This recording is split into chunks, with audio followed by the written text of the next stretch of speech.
ಬೆಸೆಂಟರ ಒಂದು ವಿಚಾರಧಾರೆಗಳು.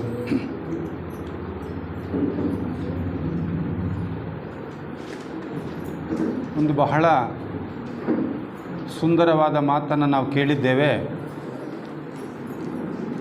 ಆದದ್ದೆಲ್ಲ ಒಳಿತೇ ಆಯಿತು ಅಂಥೇಳಿ.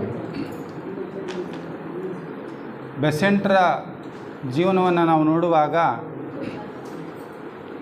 ಬಹುಶಃ ಬೆಸೆಂಟ್ ಅವರ ಒಂದು ಸಾಂಸಾರಿಕ ಜೀವನ ಏನಾದರೂ ಸುಖಕರವಾದ ಜೀವನವೇ ಆಗಿದ್ದ ಪಕ್ಷದಲ್ಲಿ ಬಹುಶಃ ಪ್ರಪಂಚಕ್ಕೆ ಏನಾಗ್ತಾಯಿತ್ತು,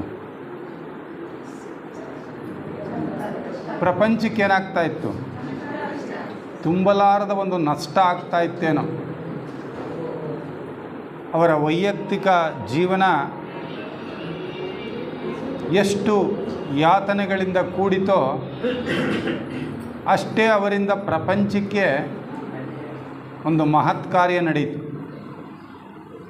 ಕೇವಲ ತನ್ನ ಗಂಡನಿಗೆ ಹೆಂಡತಿಯಾಗಿ, ತನ್ನಿಬ್ಬರು ಮಕ್ಕಳಿಗೆ ತಾಯಿಯಾಗಿ ಅವರ ಜೀವನ ಬಹಳ ಮಿತವಾದ ಕ್ಷೇತ್ರಕ್ಕೆ ಸೀಮಿತವಾಗಿಬಿಡ್ತಾಯಿತ್ತು. ಆದರೆ ಅವರ ಆ ವೈಯಕ್ತಿಕ ಜೀವನದ ಕಷ್ಟಗಳು ಅವರನ್ನು ಇಡೀ ವಿಶ್ವಕ್ಕೆ ತಾಯಿಯ ಸ್ಥಾನವನ್ನು ತಂದುಕೊಟ್ಟಿದೆ ಅಂತಾದರೆ ಬಹುಶಃ ಅದು ಸಾರ್ಥಕವಾದ ಜೀವನ. ಅವರು ಬರೀತಾರೆ ಒಂದು ಕಡೆ, ಏಕಕಾಲದಲ್ಲಿ 10 ಜನ ಮಹಾಪುರುಷರು ಮಾಡಬಹುದಾದ ಕಾರ್ಯವನ್ನು ಒಬ್ಬಳೇ ಮಹಿಳೆ ತನ್ನ ಜೀವಿತಾವಧಿಯಲ್ಲಿ ಮಾಡಿರುವ ಉದಾಹರಣೆಗಳೇನಾದರೂ ಇದ್ದರೆ ಅದು ಬೆಸೆಂಟಮ್ನವರು ಅಂತ ಹೇಳ್ತಾರೆ. ಅಂತಹ ಮಹತ್ ಕಾರ್ಯವನ್ನು ಮಾಡಿರ್ತಕ್ಕಂತಹ ಒಬ್ಬ ಮಹಾನ್ ಸಾಧಕಿಯ ಒಂದು ಜನ್ಮದಿನದಂದು ನಾವು ಸೇರಿದ್ದೇವೆ. ಕನಿಷ್ಠ ಅವರಿಟ್ಟಂತಹ ಹೆಜ್ಜೆಯಲ್ಲಿ ನಮ್ಮ ಒಂದು ಸಣ್ಣ ಹೆಜ್ಜೆಯನ್ನು ಇಡುವ ಪ್ರಯತ್ನವನ್ನು ನಾವು ಮಾಡಿದ್ದಾದರೆ ನಿಜವಾಗಲೂ ಜೀವನ ಸಾರ್ಥಕ ಅಂತ ಹೇಳ್ತಾ, ಇದುವರೆಗೂ ಕೂಡ ಅವರ ವಿಷಯವನ್ನು ಪ್ರಸ್ತಾಪ ಮಾಡಿದಂತಹ ಭುವನೇಶ್ವರಿ ಅವರಿಗೆ ಧನ್ಯವಾದಗಳು. ಈಗ ಮುಂದಿನ ಒಂದು ಉಪನ್ಯಾಸ ಉನ್ನತ ಜೀವನದ ನಿಯಮಗಳು.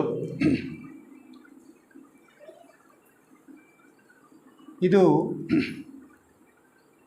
ಸ್ವತಃ ಬೆಸೆಂಟಮ್ನವರೇ ನಿರ್ವಹಣೆ ಮಾಡಿದಂತಹ 3 ಉಪನ್ಯಾಸಗಳ ಒಂದು ಮಾಲಿಕೆ.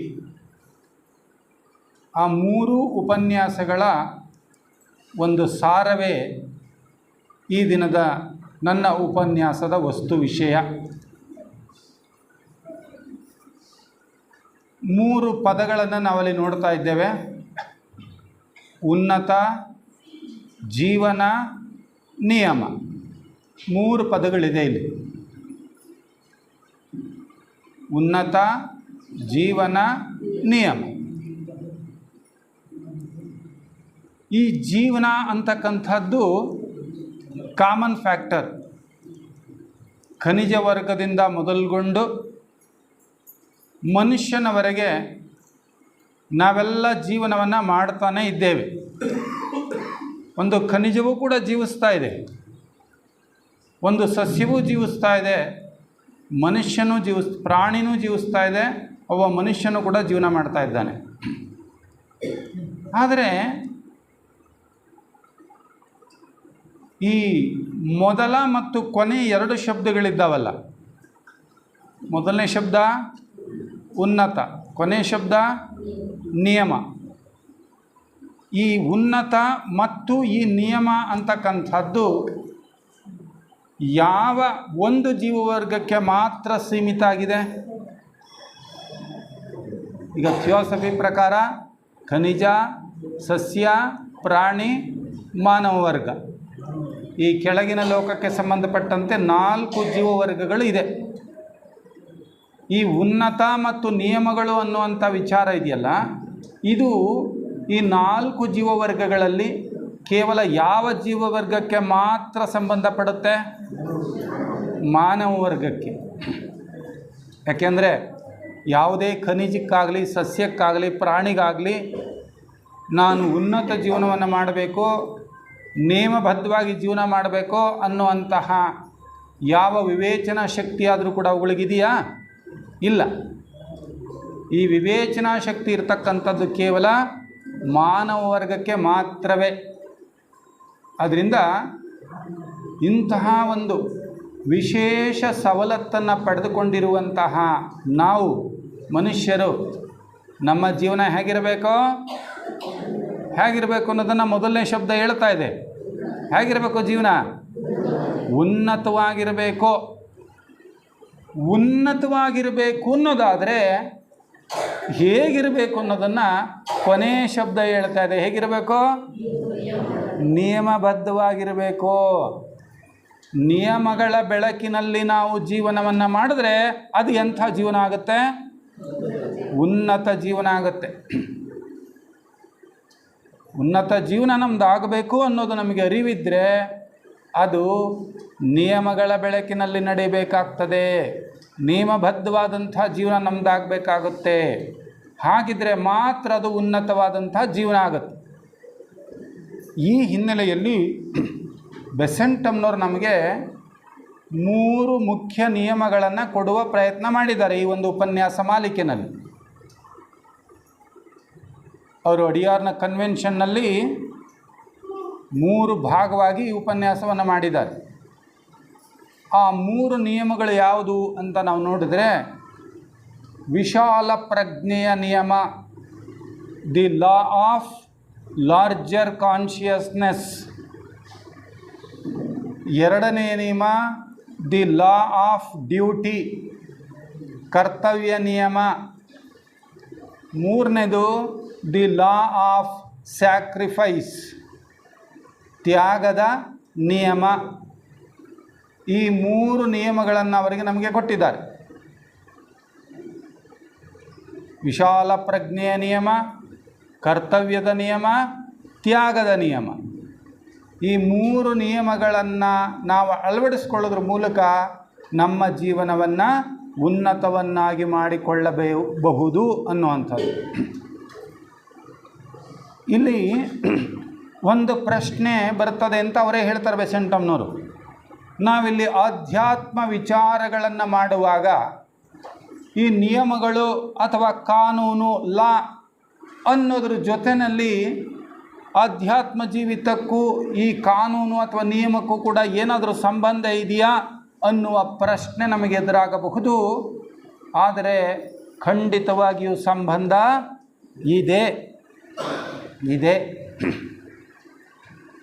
ಆ ನಿಯಮಗಳನ್ನು ಸರಿಯಾಗಿ ಅರ್ಥ ಮಾಡಿಕೊಳ್ಬೇಕಾಗ್ತದೆ. ಹಾಗಿದ್ರೆ ಅವರು ನಿಯಮಗಳ ಬಗ್ಗೆ ಪ್ರಸ್ತಾಪ ಮಾಡ್ತಾ 2 ನಿಯಮಗಳ ವಿಷಯವನ್ನು ಪ್ರಸ್ತಾಪ ಮಾಡ್ತಾರೆ. 2 ರೀತಿಯ ನಿಯಮಗಳನ್ನು. ಒಂದು ಮಾನವ ನಿರ್ಮಿತ ನಿಯಮ, ಮತ್ತೊಂದು ದೈವ ನಿಯಮ ಅಥವಾ ಪ್ರಕೃತಿ ನಿಯಮ. ಇದೆರಡಕ್ಕೂ ಕೂಡ ಏನಾದರೂ ವ್ಯತ್ಯಾಸ ಇದೆಯಾ ಅಂದರೆ ಅಜಗಜಾಂತರವಾದ ವ್ಯತ್ಯಾಸ ಇದೆ ಎರಡಕ್ಕೂ ಕೂಡ. ದೈವ ನಿಯಮ ಮತ್ತು ಮಾನವ ನಿರ್ಮಿತ ನಿಯಮ, ಇದೆರಡಕ್ಕೂ ಕೂಡ ಅಜಗಜಾಂತರವಾದ ವ್ಯತ್ಯಾಸ ಇದೆ. ಏನು ವ್ಯತ್ಯಾಸ ನೋಡಿ. ಮಾನವ ನಿರ್ಮಿತ ನಿಯಮಗಳಿದೆಯಲ್ಲ, ಅವು ಕಾಲದಿಂದ ಕಾಲಕ್ಕೆ ಬದಲಾವಣೆ ಹೊಂದುತ್ತಾ ಹೋಗುತ್ತವೆ. ದೇಶದಿಂದ ದೇಶಕ್ಕೆ ಬದಲಾವಣೆ ಆಗುತ್ತೆ. ನೋಡಿ, ಈಗ 25 ಅಥವಾ 50 ವರ್ಷದ ಹಿಂದೆ ಇದ್ದ ಕಾನೂನು ಇವತ್ತಿಗೂ ಹಾಗೆ ಮುಂದುವರ್ಕೊಂಡು ಬಂದಿದೆಯಾ? ಇಲ್ಲ, ಚೇಂಜ್ ಆಗ್ತಾ ಇದೆ. ಕಾಲಕ್ಕನುಗುಣವಾಗಿ ಬದಲಾವಣೆಗಳಾಗ್ತದೆ ನಿಯಮಗಳಲ್ಲಿ, ಕಾನೂನಿನಲ್ಲಿ. ಒಂದು ದೇಶದ ಕಾನೂನಿಗೂ ಮತ್ತೊಂದು ದೇಶದ ಕಾನೂನಿಗೂ ಕೂಡ ಒಂದೇ ರೀತಿ ಇದೆಯಾ? ಇಲ್ಲ, ಬೇರೆ ಬೇರೆ ಇರ್ತದೆ. ಒಂದು ದೇಶದಲ್ಲಿ ಒಂದು ತಪ್ಪಿಗೆ ಒಂದು ಶಿಕ್ಷೆ ಇದ್ದರೆ ಇನ್ನೊಂದು ದೇಶದಲ್ಲಿ ಅದೇ ತಪ್ಪಿಗೆ ಆ ದೇಶದಲ್ಲಿ ಬೇರೆಯಾದ ಒಂದು ಶಿಕ್ಷೆ ಇರುತ್ತೆ. ಆ ತಪ್ಪಿಗೂ ಆ ಶಿಕ್ಷೆಗೂ ಒಂದೇ ರೀತಿಯಾದ ಸಂಬಂಧ ಇದೆಯಾ? ಇಲ್ಲ, ಬೇರೆ ಬೇರೆಯಾಗಿದೆ. ಇದೆರಡಕ್ಕಿಂತ ಮುಖ್ಯವಾದ್ದು ಇನ್ನೊಂದಿದೆ. ಮಾನವ ನಿರ್ಮಿತ ನಿಯಮಗಳನ್ನು ಉಲ್ಲಂಘಿಸಿ ತಪ್ಪಿಸಿಕೊಳ್ಳಲು ಸಾಧ್ಯ. ಇವತ್ತು ನಡೀತಾ ಇದೆಯೋ ಪ್ರಪಂಚದಲ್ಲಿ. ನಾವೆಲ್ಲ ಏನಾದ್ರು ಹೊರಗಡೆ ಇದ್ದೀವಿ, ಇವತ್ತು ಜೈಲಲ್ಲಿಲ್ಲ ಅಂದರೆ ಆ ಕಾನೂನಿನಲ್ಲಿರಬಹುದಾದ ಸಡಿಲಿಕೆ ಅಂತ ನಮ್ಮ ನ್ಯಾಯಾಧೀಶರಿಗೆ ಹೇಳಬೇಕಾದ ಅನಿವಾರ್ಯತೆ ಇದೆ. ಏನು ಮಾಡೋಂಗಿಲ್ಲ, ಯಾಕೆಂದರೆ ನಾವೆಲ್ಲ ಅಲ್ಲೇ ಇದ್ದು ಬಿಡ್ಬೇಕಾಯ್ತು ಒಳಗಡೆ. ಯಾಕೆಂದರೆ ಅಷ್ಟು ನಿಯಮವನ್ನು ನಾವು ಫಾಲೋ ಮಾಡ್ತಾ ಇದ್ದೀವ ಪ್ರತಿ ವಿಷಯದಲ್ಲಿ, ಹೌದಾ? ಇನ್ನೂ ಒಂದು ತಮಾಷೆ ಏನಂದರೆ, ಮಾನವ ನಿರ್ಮಿತ ನಿಯಮಗಳೆಲ್ಲ ಯಾವುದ್ರ ಮೇಲೆ ಡಿಪೆಂಡ್ ಆಗುತ್ತೆ ಅಂದರೆ, ಈವನ್ ಕೋರ್ಟ್ನಲ್ಲಿ ಕೂಡ ಸಾಕ್ಷಿಗಳ ಆಧಾರದ ಮೇಲೆ. ಎಷ್ಟೋ ಬಾರಿ ನಿರಪರಾಧಿ ಸಾಕ್ಷಿಗಳ ಆಧಾರದ ಮೇಲೆ ಅಪರಾಧಿ ಅಂತ ಪರಿಗಣಿಸಲ್ಪಟ್ಟು ಜೈಲು ಸೇರ್ತಾನೆ. ಅಪರಾಧಿ ನಿರಪರಾಧಿ ಅಂತ ಪರಿಗಣಿಸಿ ಆರಾಮ ಹೊರಗಡೆ ಇರಬಹುದು. ಇಂಥ ಅವಕಾಶಗಳು ಅನೇಕ ಸಾರಿ ಇರುತ್ತೆ. ಇದು ಮಾನವ ನಿರ್ಮಿತ ನಿಯಮದ ಒಂದು ರೂಪುರೇಷೆ, ಅದರ ಒಂದು ಲಕ್ಷಣ. ಆದರೆ ದೈವ ನಿಯಮಗಳ ವಿಷಯವನ್ನು ನಾವು ಕುರಿತು ಮಾತನಾಡಲಿಕ್ಕೆ ಹೋದರೆ ಅದು ಕಾಲದಿಂದ ಕಾಲಕ್ಕೆ ಚೇಂಜ್ ಆಗುತ್ತಾ? ಖಂಡಿತ ಇಲ್ಲ. ಸ್ಥಳದಿಂದ ಸ್ಥಳಕ್ಕೆ ಬದಲಾವಣೆ ಆಗುತ್ತಾ? ಖಂಡಿತ ಇಲ್ಲ. ಪ್ರಕೃತಿ ನಿಯಮಗಳನ್ನು ನಾವು ಉಲ್ಲಂಘನೆ ಮಾಡಿ ತಪ್ಪಿಸ್ಕೊಳ್ಳಿಕ್ಕೆ ಸಾಧ್ಯವಾ? ಖಂಡಿತ ಇಲ್ಲ. ಪ್ರಕೃತಿ ಮಾತೆ ಅನುಲ್ಲಂಘನೀಯಳು. ಪ್ರಕೃತಿ ನಿಯಮಗಳನ್ನು ಉಲ್ಲಂಘಿಸಿ ನಾನು ತಪ್ಪಿಸ್ಕೊಳ್ತೀನಿ ಅಂತ ಅನ್ನೋದಕ್ಕೆ ಸಾಧ್ಯವೇ ಇಲ್ಲ. ಅದಕ್ಕೆ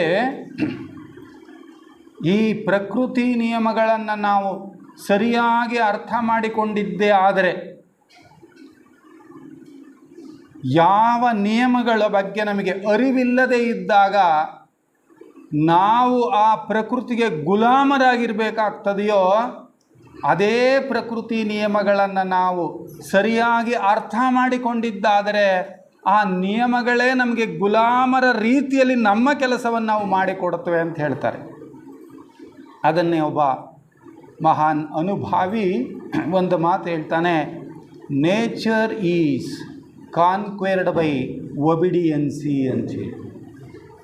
nature is conquered by obedience. ಪ್ರಕೃತಿಯನ್ನು ನೀನು ವಿಧೇಯತೆಯಿಂದ ಗೆಲ್ಲಬಹುದು. ಒಂದು ವೇಳೆ ನೀನೇನಾದರೂ ಆ ಪ್ರಕೃತಿ ನಿಯಮಗಳಿಗೆ ವಿರುದ್ಧವಾಗಿ ನಡೆದುಕೊಳ್ತೀಯೋ, ನಿನ್ನ ಬಾಳು ಗೋಳು, ನಿನ್ನ ಬಾಳು ಗೋಳೆ. ಅದೇ ಪ್ರಕೃತಿ ನಿಯಮಗಳನ್ನು ನೀನು ಅರ್ಥ ಮಾಡಿಕೊಂಡು ಅವುಗಳಿಗೆ ಅನುಗುಣವಾಗಿ ನೀನು ಬಾಳ್ತೀಯೋ, ನಿನ್ನ ಬಾಳು ಬಂಗಾರ, ನಿನ್ನ ಬಾಳು ಬಂಗಾರ. ಈಗ ನಮಗೆ ನಮ್ಮ ಬಾಳು ಬಂಗಾರ ಆಗಬೇಕೋ ಬಾಳು ಗೋಳಾಗಬೇಕೋ? ಬಾಳು ಬಂಗಾರವಾಗಬೇಕು ಅಂತ ಇಷ್ಟ ಇದ್ದರೆ ನಾವು ಆ ಪ್ರಕೃತಿ ನಿಯಮಗಳನ್ನು ಏನು ಮಾಡಬೇಕು? ಅರ್ಥ ಮಾಡಿಕೊಳ್ಬೇಕು. ಮೊದಲು ಅರ್ಥ ಮಾಡಿಕೊಂಡು ಅವುಗಳನ್ನು ನಿತ್ಯ ಜೀವನದಲ್ಲಿ ಅನುಷ್ಠಾನಕ್ಕೆ ನಾವು ತರ್ತಾ ಹೋದರೆ, ಇದುವರೆಗೂ ಯಾವ ನಿಯಮಗಳು ನಮಗೆ ಬಂಧನಕ್ಕೆ ಒಳಗ ಮಾಡಿದೆಯೋ ಅದೇ ನಿಯಮಗಳು ನಮ್ಮನ್ನು ಬಿಡುಗಡೆಯ ಕರೆಗೆ ಕರ್ಕೊಂಡು ಹೋಗ್ತದೆ. ಅದನ್ನೇ ಹೇಳಿದ್ದು ನೇಚರ್ ಈಸ್ ಕಾನ್ಕ್ವೆರ್ಡ್ ಬೈ ಒಬಿಡಿಯನ್ಸಿ ಅಂಥೇಳಿ. ಬೇಕಾದಷ್ಟು ನಿಯಮಗಳಿದೆ ನಮಗೆ ಥಿಯೋಸಾಫಿಕಲ್ ಸೊಸೈಟಿನಲ್ಲಿ. ಮೂರನೇ ಉದ್ದೇಶ ಅದನ್ನೇ ಹೇಳ್ತಾ ಇರ್ತಕ್ಕಂಥದ್ದು, ಸ್ಪಷ್ಟವಲ್ಲದ ಪ್ರಕೃತಿ ನಿಯಮಗಳನ್ನು, ಮನುಷ್ಯನಲ್ಲಿ ಅಡಗಿರುವ ಸುಪ್ತ ಶಕ್ತಿಗಳನ್ನು ಪರಿಶೋಧಿಸುವುದು. ಅದೇ ಥರ್ಡ್ ಆಬ್ಜೆಕ್ಟ್ ನಮ್ಮದು. ಏನೇನು ನಿಯಮಗಳನ್ನ ನೋಡ್ತೀವಿ ನಾವು ಥಿಯೋಸಫಿನಲ್ಲಿ, ಮೂಲಭೂತ ನಿಯಮಗಳು ಅಂತ ಹೇಳ್ತಾರೆ ಅವುಗಳನ್ನ. ಏನೇನು ನಿಯಮಗಳನ್ನ ನೋಡ್ತೀವಿ? ಒಂದು ಎಕ್ಸಾಂಪಲ್ಸ್ ಹೇಳಿ ನೋಡೋಣ. ಏನು ನಿಯಮಗಳು ಹೇಳ್ತದೆ ನಮ್ಮ ಮೇಲೆ? ಬಹಳ ಮುಖ್ಯವಾಗಿ ಲಾ ಆಫ್ ಕರ್ಮ, law of incarnation, law of evolution, law of inner government, law of unity, law of life and life after death. ಇವೆಲ್ಲ ನಮಗೆ ಥಿಯೋಸಫಿ ಕೊಡ್ತಾ ಇರ್ತಕ್ಕಂಥ ಮೂಲಭೂತ ನಿಯಮಗಳು. ಕರ್ಮ ಸಿದ್ಧಾಂತ, ಪುನರ್ಜನ್ಮ ಸಿದ್ಧಾಂತ, ಅಂತರಂಗ ಸರ್ಕಾರದ ಸಿದ್ಧಾಂತ, ಮರಣಾನಂತರ ಜೀವನದ ಸಿದ್ಧಾಂತ, ವಿಕಾಸ ಸಿದ್ಧಾಂತ, ಐಕ್ಯತೆಯ ಸಿದ್ಧಾಂತ, ಇಷ್ಟು ವಿವರವಾಗಿ ಎಲ್ಲೂ ನಮಗೆ ಸಿಕ್ಕೋದಿಲ್ಲ. ಈ ನಿಯಮಗಳನ್ನು ನಾವು ಅರ್ಥ ಮಾಡಿಕೊಂಡು ಆ ನಿಯಮಗಳಿಗೆ ಅನುಗುಣವಾಗಿ ನಮ್ಮ ಜೀವನವನ್ನು ನಾವು ಮಾಡಿದ್ರೆ ಆಗ ಆ ಪ್ರಕೃತಿಯ ಗಣಗಳಿದ್ದಾವಲ್ಲ, what can I do for you ಅಂತ ನಮ್ಮ ಮುಂದೆ ಕೈ ಕಟ್ಟಿ ನಿಂತ್ಕೊಳ್ಳುತ್ತವಂತೆ. What can I do for you ಅಂತ ನಿಂತ್ಕೊಳ್ತವಂತೆ. ಏನು ಮಾಡಲಿ ನಿಮಗೋಸ್ಕರ ಅಂತ ನಮ್ಮ ಕಾಲ ಬಳಿ ನಿಂತ್ಕೊಳ್ತವಂತೆ ಕ್ಷುದ್ಧ ದೇವಗಣಗಳು. ನೀವು ನೋಡಿರ್ಬೋದು, ನಮ್ಮ HPB ಅವರ ಒಂದು ಬಯೋಗ್ರಫಿನ ನೀವು ಓದ್ತಾ ಇದ್ದರೆ, ನವಯುಗ ಧರ್ಮಸ್ಥಾಪಕಳು ಅಂತ ಒಂದು ಪುಸ್ತಕ ನೀವು ಓದಿದ್ರೆ ಗೊತ್ತಿರ್ತದೆ. ಅವ್ರು ಕೂತ್ಕೊಂಡು ಏನಾದ್ರು ಕೆಲಸ ಮಾಡ್ತಾಯಿದ್ರೆ ಅವ್ರ ಅಕ್ಕಪಕ್ಕ ಎಲ್ಲ ಸಣ್ಣ ಪುಟ್ಟ ದೇವತೆಗಳು ಕಿಚಿ ಅಂತಿರಂತೆ. ಏನು ಮಾಡ್ಕೊಳ್ಳಿ, ನಿಮ್ಗೆ ಏನು ಮಾಡ್ಕೊಳ್ಳಿ ಅಂತ ಕೇಳ್ತಾ ಇರೋರಂತೆ. ಯಾಕೆ ಅವ್ರ ಹತ್ರ ದೇವತೆಗಳು ಬಂದಂಗೆ ಕೆಲಸ ಮಾಡೋಕ್ಕೆ ಕಾಯ್ತಾ ಇದ್ರು? ನಿಯಮ, ಆ ನಿಯಮಗಳಿಗೆ ಅನುಗುಣವಾಗಿ ಇವರು ಬದುಕಿತ್ತು. ಅದಕ್ಕೆ ಅವು ಇವರು ಗುಲಾಮರ ಥರ ಕೆಲಸ ಮಾಡಿಕೊಡೋವು. ನಾವು ಯಾರಿಗೆ ಗುಲಾಮರಾಗಿದ್ದೀವಿ? ಅದಕ್ಕೆ ಒಂದು ಕಡೆ ಹೇಳ್ತಾರೆ, ಜ್ಞಾನಿಯಾದವನು ಗ್ರಹಗಳನ್ನು ತಾನು ಆಳುತ್ತಾನೆ, ಅಜ್ಞಾನಿಯಾದವನನ್ನು ಗ್ರಹಗಳು ತಾವು ಆಳುತ್ತವೆ ಅಂತ. ನೋಡಿ, ಜ್ಞಾನಿಯಾದವನು ಗ್ರಹಗಳನ್ನು ತಾನು ಆಳುತ್ತಾನೆ, ಅಜ್ಞಾನಿಯಾದವನನ್ನು ಗ್ರಹಗಳು ತಾವು ಆಳುತ್ತವೆ. ಅಂದರೆ ಇಲ್ಲಿ ಆಳ್ತಾನೆ ಅಂದರೆ ಗ್ರಹಗಳ ಮೇಲೆ ಇವನು ಯಜಮಾನಿಕೆ ಮಾಡೋಕ್ಕೆ ಹೋಗ್ತಾನೆ ಅಂತ ಅರ್ಥ ಅಲ್ಲ. ಅವು ಕೂಡ ಇವನಿಗೆ ಪರವಾಗಿ ನಿಂತ್ಕೊಳ್ತವೆ ಅಂತ, ಇವನ ಪರವಾಗಿ ಕೆಲಸ ಮಾಡುತ್ತವೆ ಅಂತ ಆ ದೇವಗಣಗಳು ಕೂಡ. ಅಷ್ಟು ಶಕ್ತಿ ಇದೆ ಮನುಷ್ಯನಿಗೆ. ಅದಕ್ಕೆ ಆ ನಿಯಮಗಳಿಗೆ ಅನುಗುಣವಾಗಿ ನಡ್ಕೊಳ್ಳಿ ಅಂತ ಹೇಳ್ತಾರೆ. ಇವುಗಳನ್ನು ನೀವು ಸ್ವಲ್ಪವೂ ಕೂಡ ಅವುಗಳನ್ನು ಭಂಗ ಮಾಡಿ ನೀವು ತಪ್ಪಿಸಿಕೊಳ್ಳಲಾರಿರಿ. ಅವು ಎಷ್ಟು ಕರಾರವಕ್ಕಾಗಿ ಪ್ರಕೃತಿ ನಿಯಮ ಕೆಲಸ ಮಾಡ್ತಾ ಇದೆ ಅಂದರೆ, ನಿನ್ನ ತಲೆಯನ್ನು ಬಂಡೆಗೆ ಚಚ್ಚಿಕೊಂಡರೂ ಸಹ ತಲೆಯ ಕೂದಲಿನಷ್ಟು ಅವು ಬದಲಾವಣೆಯನ್ನು ಹೊಂದುವುದಿಲ್ಲ. ಅಷ್ಟು ಕರಾರವಕ್ಕಾಗಿರುವಂಥದ್ದು ಪ್ರಕೃತಿ ನಿಯಮ. ಅದಕ್ಕೇ ಸೊಸೈಟಿಯಲ್ಲಿ 3ನೇ ಆಬ್ಜೆಕ್ಟನ್ನು ಅಷ್ಟು ಕರಾರವಕ್ಕಾಗಿಟ್ಟಿದ್ದು unexplained laws of the nature. ಇವತ್ತು ಆ ನಿಯಮಗಳು ನಮಗೆ ಸ್ಪಷ್ಟವಾಗಿಬಿಟ್ರೆ, ಅಂದರೆ ಅವು ಅಷ್ಟು ಖಚಿತವಾಗಬೇಕು ನಿಯಮ ನನಗೂ ಗೊತ್ತಿದೆ, ಎಲ್ಲರಿಗೂ ಗೊತ್ತಿದೆ. ಆದರೆ ಖಚಿತವಾಗಿದೆಯಾ? ಅಷ್ಟು ಖಚಿತತೆ ನಮ್ಗೆ ಆ ನಿಯಮಗಳ ಬಗ್ಗೆ ಬಂತು ಅಂತ ಹೇಳಿದ್ರೆ ನಮ್ಮ ಜೀವನದ ದಿಕ್ಕು ಬದಲಾಗ್ತದೆ. ಹಾಗೆ ಬದಲಾದರೆ ನಮ್ಮ ಭವಿಷ್ಯವೂ ಬದಲಾಗ್ತದೆ. ಅದನ್ನೇ DVG ಅವರು ತುಂಬ ಚೆನ್ನಾಗಿ ಹೇಳ್ತಾರೆ. ಕರವೆರಡದೃಷ್ಟಕ್ಕೆ ನರನ ಪೂರ್ವಿಕ ಒಂದು ಹೊಸತೊಂದು ನವ ಸೃಷ್ಟಿ ಸತ್ವವ ಬೊಗಸೆ. ನಾವೆಲ್ಲ ಭಾಳಷ್ಟು ಸಾರಿ ಏನು ಮಾಡೋದ್ರಿ ನಮ್ಮ ಹಣೆ ಬರ, ಏನು ಮಾಡೋದು ನಮ್ಮ ಅದೃಷ್ಟ ಅಂತ ಹೇಳ್ಬಿಡ್ತೀವಿ. ಥಿಯಾಸಫಿ ನಮಗೆ ಬಹಳ ಚೆನ್ನಾಗಿ ಹೇಳ್ಕೊಟ್ಟಿದೆ. ಕರ್ಮ is not rigid. It is ever changing. ಕರ್ಮವು ಕೂಡ ಪೆಡಸಲ್ಲ, ಅದು ಗಟ್ಟಿ ಅಲ್ಲ. It is ever changing. ಅದು ಕೂಡ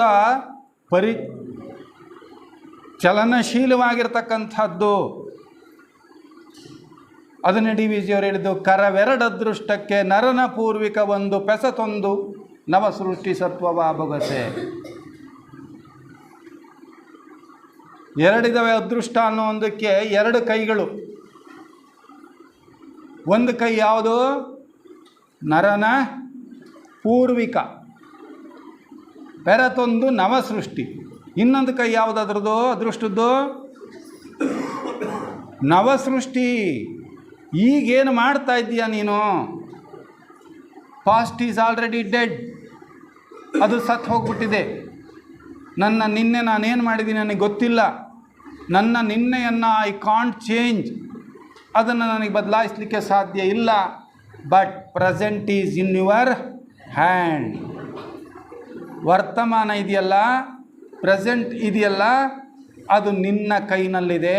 ಆ ನಿನ್ನ ಕೈನಲ್ಲಿರುವುದನ್ನು ನೀನು ಸಮರ್ಥವಾಗಿ ಬೆಳೆಸಿಕೊಂಡ್ರೆ ಅದು ನಿನ್ನ ಅದೃಷ್ಟದ ಎರಡನೇ ಕೈ. ಅದಕ್ಕೆ ನಿನ್ನ ಭೂತ ಕರ್ಮಗಳನ್ನು ದಮನ ಮಾಡುವಷ್ಟು ಶಕ್ತಿನೂ ಕೂಡ ಅದಕ್ಕಿದೆ. ಅದನ್ನೇ ಗೀತೆಯಲ್ಲಿ ಕೃಷ್ಣ ಭಗವಂತ ಕೂಡ ಹೇಳಿದ್ದು, ಜ್ಞಾನಾಗ್ನಿ ದಗ್ಧ ಕರ್ಮಾಣಿ, ಜ್ಞಾನಾಗ್ನಿ ದಗ್ಧ ಕರ್ಮಾಣಿ. ಜ್ಞಾನದ ಬೆಳಕಿನಲ್ಲಿ ನಿನ್ನ ಕರ್ಮಗಳನ್ನು ನೀನೇನು ಮಾಡ್ಬೋದು? ಸುಟ್ಟು ಹಾಕಬಹುದು, ಸುಡಬಹುದು. ಅಷ್ಟು ಶಕ್ತಿ ನಿನಗಿದೆ ಅಂತ ಹೇಳಿ. ಇದೆಲ್ಲ ಆಗಬೇಕು ಅಂದರೆ ನಮಗೆ ನಿಯಮಗಳ ಬಗ್ಗೆ ಕರಾರುವಕ್ಕಾದ ತಿಳುವಳಿಕೆ, ಜ್ಞಾನ ಇರಬೇಕಾಗ್ತದೆ ಎನ್ನುವಂಥದ್ದು. ಈ ಹಿನ್ನೆಲೆಯಲ್ಲಿ ಅವ್ರು ಹೇಳಿದ್ರು, ನಮ್ಮ ಜೀವನ ಉನ್ನತವಾಗಿರಬೇಕು ಅಂದರೆ ಅದು ನಿಯಮಗಳ ಬೆಳಕಿನಲ್ಲಿ ಸಾಗಬೇಕು ನಿನ್ನ ಜೀವನ. ಆ ಹಿನ್ನೆಲೆಯಲ್ಲಿ ನಮಗೆ 3 ನಿಯಮಗಳನ್ನು ಹೇಳ್ತಾ ಇದ್ದಾರೆ. ಅದರಲ್ಲಿ ಮೊದಲನೇ ನಿಯಮನ ಸ್ವಲ್ಪ ಅದರ ಪಕ್ಷಿ ನೋಟದ ಥರ ನೋಡ್ತಾ ಹೋಗೋಣ. The law of larger consciousness, ವಿಶಾಲ ಪ್ರಜ್ಞೆಯ ನಿಯಮ. ಈಗ ಮನುಷ್ಯ ಅಂದರೆ ಯಾರು? ಮನುಷ್ಯ ಅಂದರೆ ಯಾರು? ಏನವನು? ಮನುಷ್ಯ ಅಂದರೆ ಏನು? ಪರಮಾತ್ಮನ ಕಿಡಿ, ಪರಮಾತ್ಮನ ಕಿಡಿ.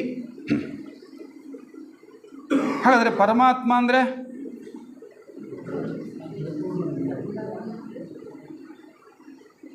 ಒಂದು ಹೋಲಿಕೆಯ ದೃಷ್ಟಿಯಲ್ಲಿ ಮಾತನಾಡೋದಾದರೆ ಅವನೊಂದು ಮಹಾಜ್ವಾಲೆ ಅಂತ ನಾವು ಅಂದುಕೊಳ್ಳೋದಾದರೆ, ನಾನು ಮನುಷ್ಯ ಅಂದರೆ ಏನಪ್ಪ ಅಂತ ಹೇಳಿದ್ರೆ ಆ ಮಹಾಜ್ವಾಲೆಯ ಒಂದು ಕಿಡಿ ನಾನು. ಅಥವಾ ಅದನ್ನು ಇನ್ನಷ್ಟು ನಮ್ಮ ಥಿಯೋಸಾಫಿಕಲ್ ವಾಂಗ್ಮಯದ ಹಿನ್ನೆಲೆಯಲ್ಲೇ ನಾವು ಅರ್ಥ ಮಾಡಿಕೊಳ್ಳೋದಾದರೆ, ಮನುಷ್ಯ ಅಂತ ಹೇಳಿದ್ರೆ ಅವನು ಪ್ರಜ್ಞಾ ಸ್ವರೂಪ ಅಂತ ಹೇಳ್ಬೋದಾ? ಪ್ರಜ್ಞಾ ಸ್ವರೂಪ. ಭಗವಂತ ಯಾರು? ಪ್ರಜ್ಞಾನ ಘನ ಅಂತ ಹೇಳ್ತಾರೆ ಭಗವಂತನನ್ನು ಪ್ರಜ್ಞಾನ ಘನ. ಹಾಗಾದರೆ ಭಗವಂತ ಪ್ರಜ್ಞಾನ ಘನ ಆದರೆ ಮಾನವರಾದ ನಾವೇನು? ಪ್ರಜ್ಞಾನಾಂಶು. ನೋಡಿ ಎಷ್ಟು ಚೆನ್ನಾಗಿದೆ ಅದು ಟರ್ಮ್. ಥಿಯಾಸಫಿನಲ್ಲಿ ಮನುಷ್ಯನ ಮೂಲ ಸ್ವರೂಪಕ್ಕೆ ಹೋದರೆ ನಮ್ಮನ್ನು ಏನು ಕರೀತಾರೆ? ಪ್ರಜ್ಞಾನಾಂಶು, ಮಾನೆಡ್. ಪ್ರಜ್ಞಾನಾಂಶು, ಮಾನೆಡ್ ಅಂತೇಳಿ ನಮ್ಮನ್ನು ಕರೀತಾರೆ. ಭಗವಂತ ಅಂದರೆ ಪ್ರಜ್ಞಾನ ಘನ. ಪ್ರಜ್ಞಾನ ಘನದ ಅಂಶವೇ ಆದ ನಾನು ಅಂದರೆ ಮನುಷ್ಯ ಪ್ರಜ್ಞಾನಾಂಶು, ಮಾನೆಡ್ ಅಂತೇಳಿ ಕರೀತೇವೆ. ಹಾಗಿದ್ರೆ ಪ್ರಜ್ಞಾನ ಘನದ ಒಂದು ಭಾಗವೇ ಆದ ನಾನು ಇವತ್ತು ಪ್ರಜ್ಞೆಯ ಮಟ್ಟದಲ್ಲಿ ನಾನು ನನ್ನನ್ನು ನೋಡಿಕೊಳ್ಳೋದಾದರೆ, ಇವತ್ತು ನಮ್ಮ ಪ್ರಜ್ಞೆ ಎಷ್ಟರ ಮಟ್ಟಿಗೆ ಸೀಮಿತವಾಗಿದೆ? ಎಷ್ಟರ ಮಟ್ಟಿಗೆ ಸೀಮಿತವಾಗಿದೆ? ಇದಕ್ಕೊಂದು ಸಣ್ಣ ಉದಾಹರಣೆಯನ್ನು ನಾನು ನಿಮಗೆ ಕೊಡೋದಾದರೆ, ನಮ್ಮ ಪ್ರಜ್ಞೆ ಎಷ್ಟರ ಮಟ್ಟಿಗೆ ಸೀಮಿತವಾಗಿದೆ ಅಂದರೆ, ಈಗ ನನ್ನ ಈ ಕಣ್ಣಿಗೆ ಕಾಣ್ತಾ ಇರ್ತಕ್ಕಂಥ ಈ ಸ್ಥೂಲ ದೇಹ ಇದೆಯಲ್ಲ, ಈ ಸ್ಥೂಲ ದೇಹದಲ್ಲಿ ಎಷ್ಟು ಭಾಗ ಇದೆ? ಈ ಸ್ಥೂಲ ದೇಹದಲ್ಲಿ ಎಷ್ಟು ಭಾಗ ಇದೆ? ಈ ಸ್ಥೂಲ ದೇಹದಲ್ಲಿ ಎಷ್ಟು ಭಾಗ ಇದೆ? 2 ಭಾಗ. ಯಾವ್ಯಾವುದು? ಅನ್ನಮಯ ಕೋಶ, ಪ್ರಾಣಮಯ ಕೋಶ. ಸದ್ಯಕ್ಕೆ ನಮಗೆಲ್ಲ ಪರಿಚಯ ಆಗಿರೋ ದೇಹ ಅಂದರೆ ಯಾವುದು? ಈ ಸ್ಥೂಲ ದೇಹ ತಾನೇ. ಈ ಸ್ಥೂಲ ದೇಹದಲ್ಲೇ 2 ಭಾಗ, ಅನ್ನಮಯ ಮತ್ತು ಪ್ರಾಣಮಯ. ಇದರಲ್ಲಿ ಈ 2ರಲ್ಲಿ ನಾವು ನೋಡಿಕೊಳ್ತಾ ಇರೋ ಭಾಗ ಯಾವುದು ಮಾತ್ರ? ಅನ್ನಮಯ ಕೋಶ ಮಾತ್ರ. ಪ್ರಾಣಮಯ ಕೋಶವನ್ನು ನಾವು ನೋಡ್ಕೊಂಡಿದ್ದೀವಾ? ಇಲ್ಲ, ನೋಡಿಕೊಂಡೇ ಇಲ್ಲ. ಹಾಗಿದ್ರೆ ನಮ್ಮ ಪ್ರಜ್ಞೆ ಎಷ್ಟು ಸೀಮಿತವಾಗಿದೆ ಅಂದರೆ ಕೇವಲ ಈ ಸ್ಥೂಲ ದೇಹದಲ್ಲೇ ಒಂದು ಭಾಗನ ಮಾತ್ರ ನೋಡ್ಕೊಳ್ತಾ ಇದೆ, ಅದಕ್ಕೆ ಇನ್ನೊಂದು ಭಾಗ ನೋಡ್ಕೊಳ್ಳುವಷ್ಟು ಕೆಪಾಸಿಟಿ ಇಲ್ಲ. ಆದರೆ ನಮ್ಮ ಸ್ವರೂಪವನ್ನು ನಾವು ನೋಡ್ಕೊಳ್ತಾ ಹೋದರೆ ಸ್ಥೂಲ ದೇಹ, ಆನಂತರ ಕಾಮದೇಹ, ಆನಂತರ ಮನೋದೇಹದಲ್ಲಿ 2 ಭಾಗ, ರೂಪದ ಮನೋದೇಹ, ರೂಪ ಮನೋದೇಹ, ಆಮೇಲೆ ಬುದ್ಧಿದೇಹ, ಆಮೇಲೆ ಆತ್ಮ. ಇಷ್ಟು ನಮ್ಮ ಸ್ವರೂಪ. ಇಷ್ಟು ಸ್ವರೂಪದಲ್ಲಿ ನಾನು ಕಣ್ಣಿಂದ ನೋಡ್ತಾ ಇರ್ತಕ್ಕಂಥ ಭಾಗ ಎಷ್ಟು? ಕೇವಲ ಸ್ಥೂಲದಲ್ಲೂ ಅರ್ಧ, ಸ್ಥೂಲದಲ್ಲೇ ಅರ್ಧ. ಅಲ್ಲಿಗೆ ನಾವಿನ್ನು ಎಟಕಿಸಿಕೊಳ್ಳಬೇಕಾದ ಅಂತಹ ನಮ್ಮ ಸ್ವರೂಪದಲ್ಲಿ ಎಷ್ಟು ಭಾಗ ಇದೆ ಸ್ವಲ್ಪ ಯೋಚನೆ ಮಾಡಿ. ಆದರೆ ಹಾಗಂತ ನಾವು ಸುಮ್ಮನೆ ಇರಬೇಕಾಗಿದೆಯಾ? ಅಷ್ಟೇನಾ ನಮ್ಮ ಶಕ್ತಿ? ಖಂಡಿತ ಅಷ್ಟೇ ಅಲ್ಲ. ಈ ಪ್ರಜ್ಞೆ ಎಷ್ಟು ವಿಶಾಲ ಅಂತ ಹೇಳಿದ್ರೆ ಅದಕ್ಕೆ ಒಂದು ಉಪಮಾನವನ್ನು ನಾವು ಕೊಡೋದಾದರೆ, ಈ ವಿಶ್ವ ಎಷ್ಟು ವಿಶಾಲವೋ, ಈ ವಿಶ್ವ ಎಷ್ಟು ವಿಶಾಲವೋ ನಮ್ಮ ಪ್ರಜ್ಞೆಯ ವಿಶಾಲವೂ ಕೂಡ ಅಷ್ಟೇ. ಆದರೆ ನಮ್ಮ ಈ ಕೇವಲ ಇಂದ್ರಿಯ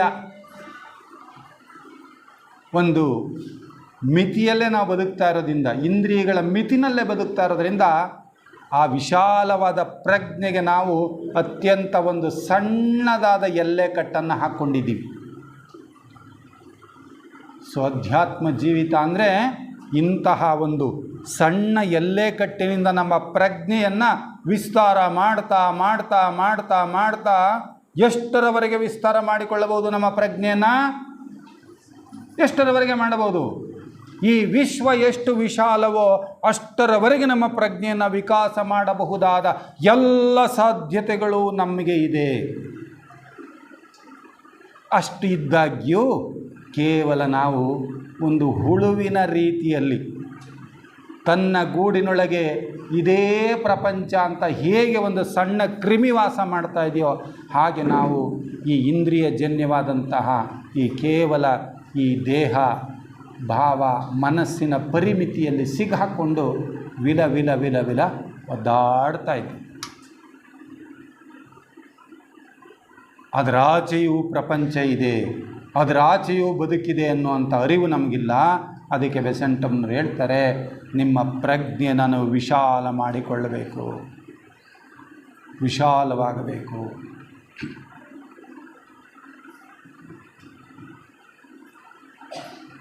ವೈಜ್ಞಾನಿಕ ದೃಷ್ಟಿಯಿಂದ ವಿಚಾರ ಮಾಡುವಾಗಲೂ ಕೂಡ ಸ್ವಲ್ಪ ನಮಗೆ ಮನಸ್ಸಿನ ಪರಿಚಯ ಇದೆಯಲ್ಲ, ನಮಗೆ ಅದನ್ನು ಸಾಕ್ಷಾತ್ತಾಗಿ ನೋಡದೇ ಇದ್ದರೂ ಕೂಡ ಅನುಭವಕ್ಕೆ ಬರ್ತಾ ಇದೆಯಲ್ಲ. ಯಾಕೆಂದರೆ ಮನಸ್ಸಿಗೆ ಬೇಸರ ಆಗಿದೆ, ನಮಗೆ ಮನಸ್ಸಿಗೆ ಸಂತೋಷ ಆಗಿದೆ, ಇದೆಲ್ಲ ಅನುಭವ ಆಗ್ತಾ ಇದೆಯಲ್ಲ ನಮಗೆ. ಈ ಮನಸ್ಸಿನ ಪ್ರಜ್ಞಾ ಮಟ್ಟಗಳನ್ನು ಕೂಡ ಹೇಳ್ತಾ 3 ಮಟ್ಟಗಳನ್ನು ಹೇಳ್ತಾರೆ. ಇವತ್ತು ನಮ್ಮನ್ನೊಂದು ಮನಃಶಾಸ್ತ್ರವು ಕೂಡ ಇದನ್ನು ನಮಗೆ ಹೇಳೋ ಹಂತಕ್ಕೆ ಬಂದಿದೆ.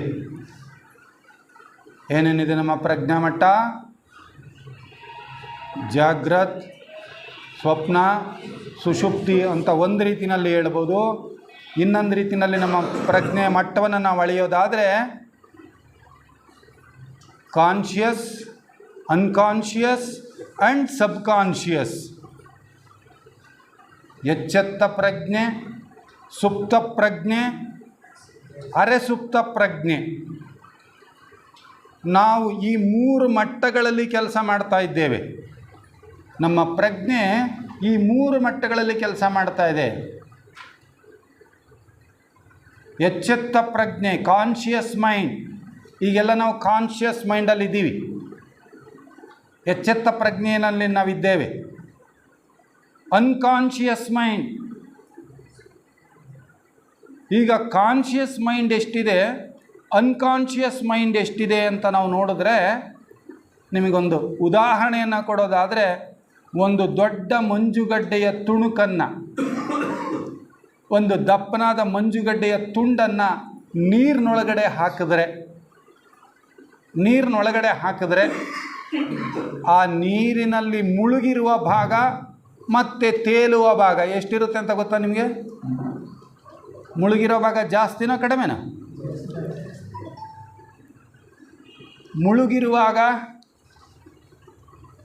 ಮುಳುಗಿರುವ ಭಾಗ ಹೆಚ್ಚು, ಮೇಲೆ ಕಾಣ್ತಾ ಇರುವ ಭಾಗ ಬಹಳ ಕಡಿಮೆ. ಹೌದಾ? ಬಹಳ ಕಡಿಮೆ. ಇದೇ ನಮ್ಮ ಪ್ರಜ್ಞೆಯಲ್ಲಿರುವಂಥ ಸ್ಥಿತಿ. ನಮ್ಮಲ್ಲಿ ಸುಪ್ತ ಪ್ರಜ್ಞೆನೇ ಹೆಚ್ಚಿಗೆ ಇರತಕ್ಕಂಥದ್ದು, ಜಾಗೃತ ಪ್ರಜ್ಞೆ ಇರೋದು ಕೇವಲ ಸ್ವಲ್ಪ ಭಾಗ ಮಾತ್ರವೇ ನಮ್ಮಲ್ಲಿ ಎಚ್ಚರವಾಗಿರುವಂಥದ್ದು.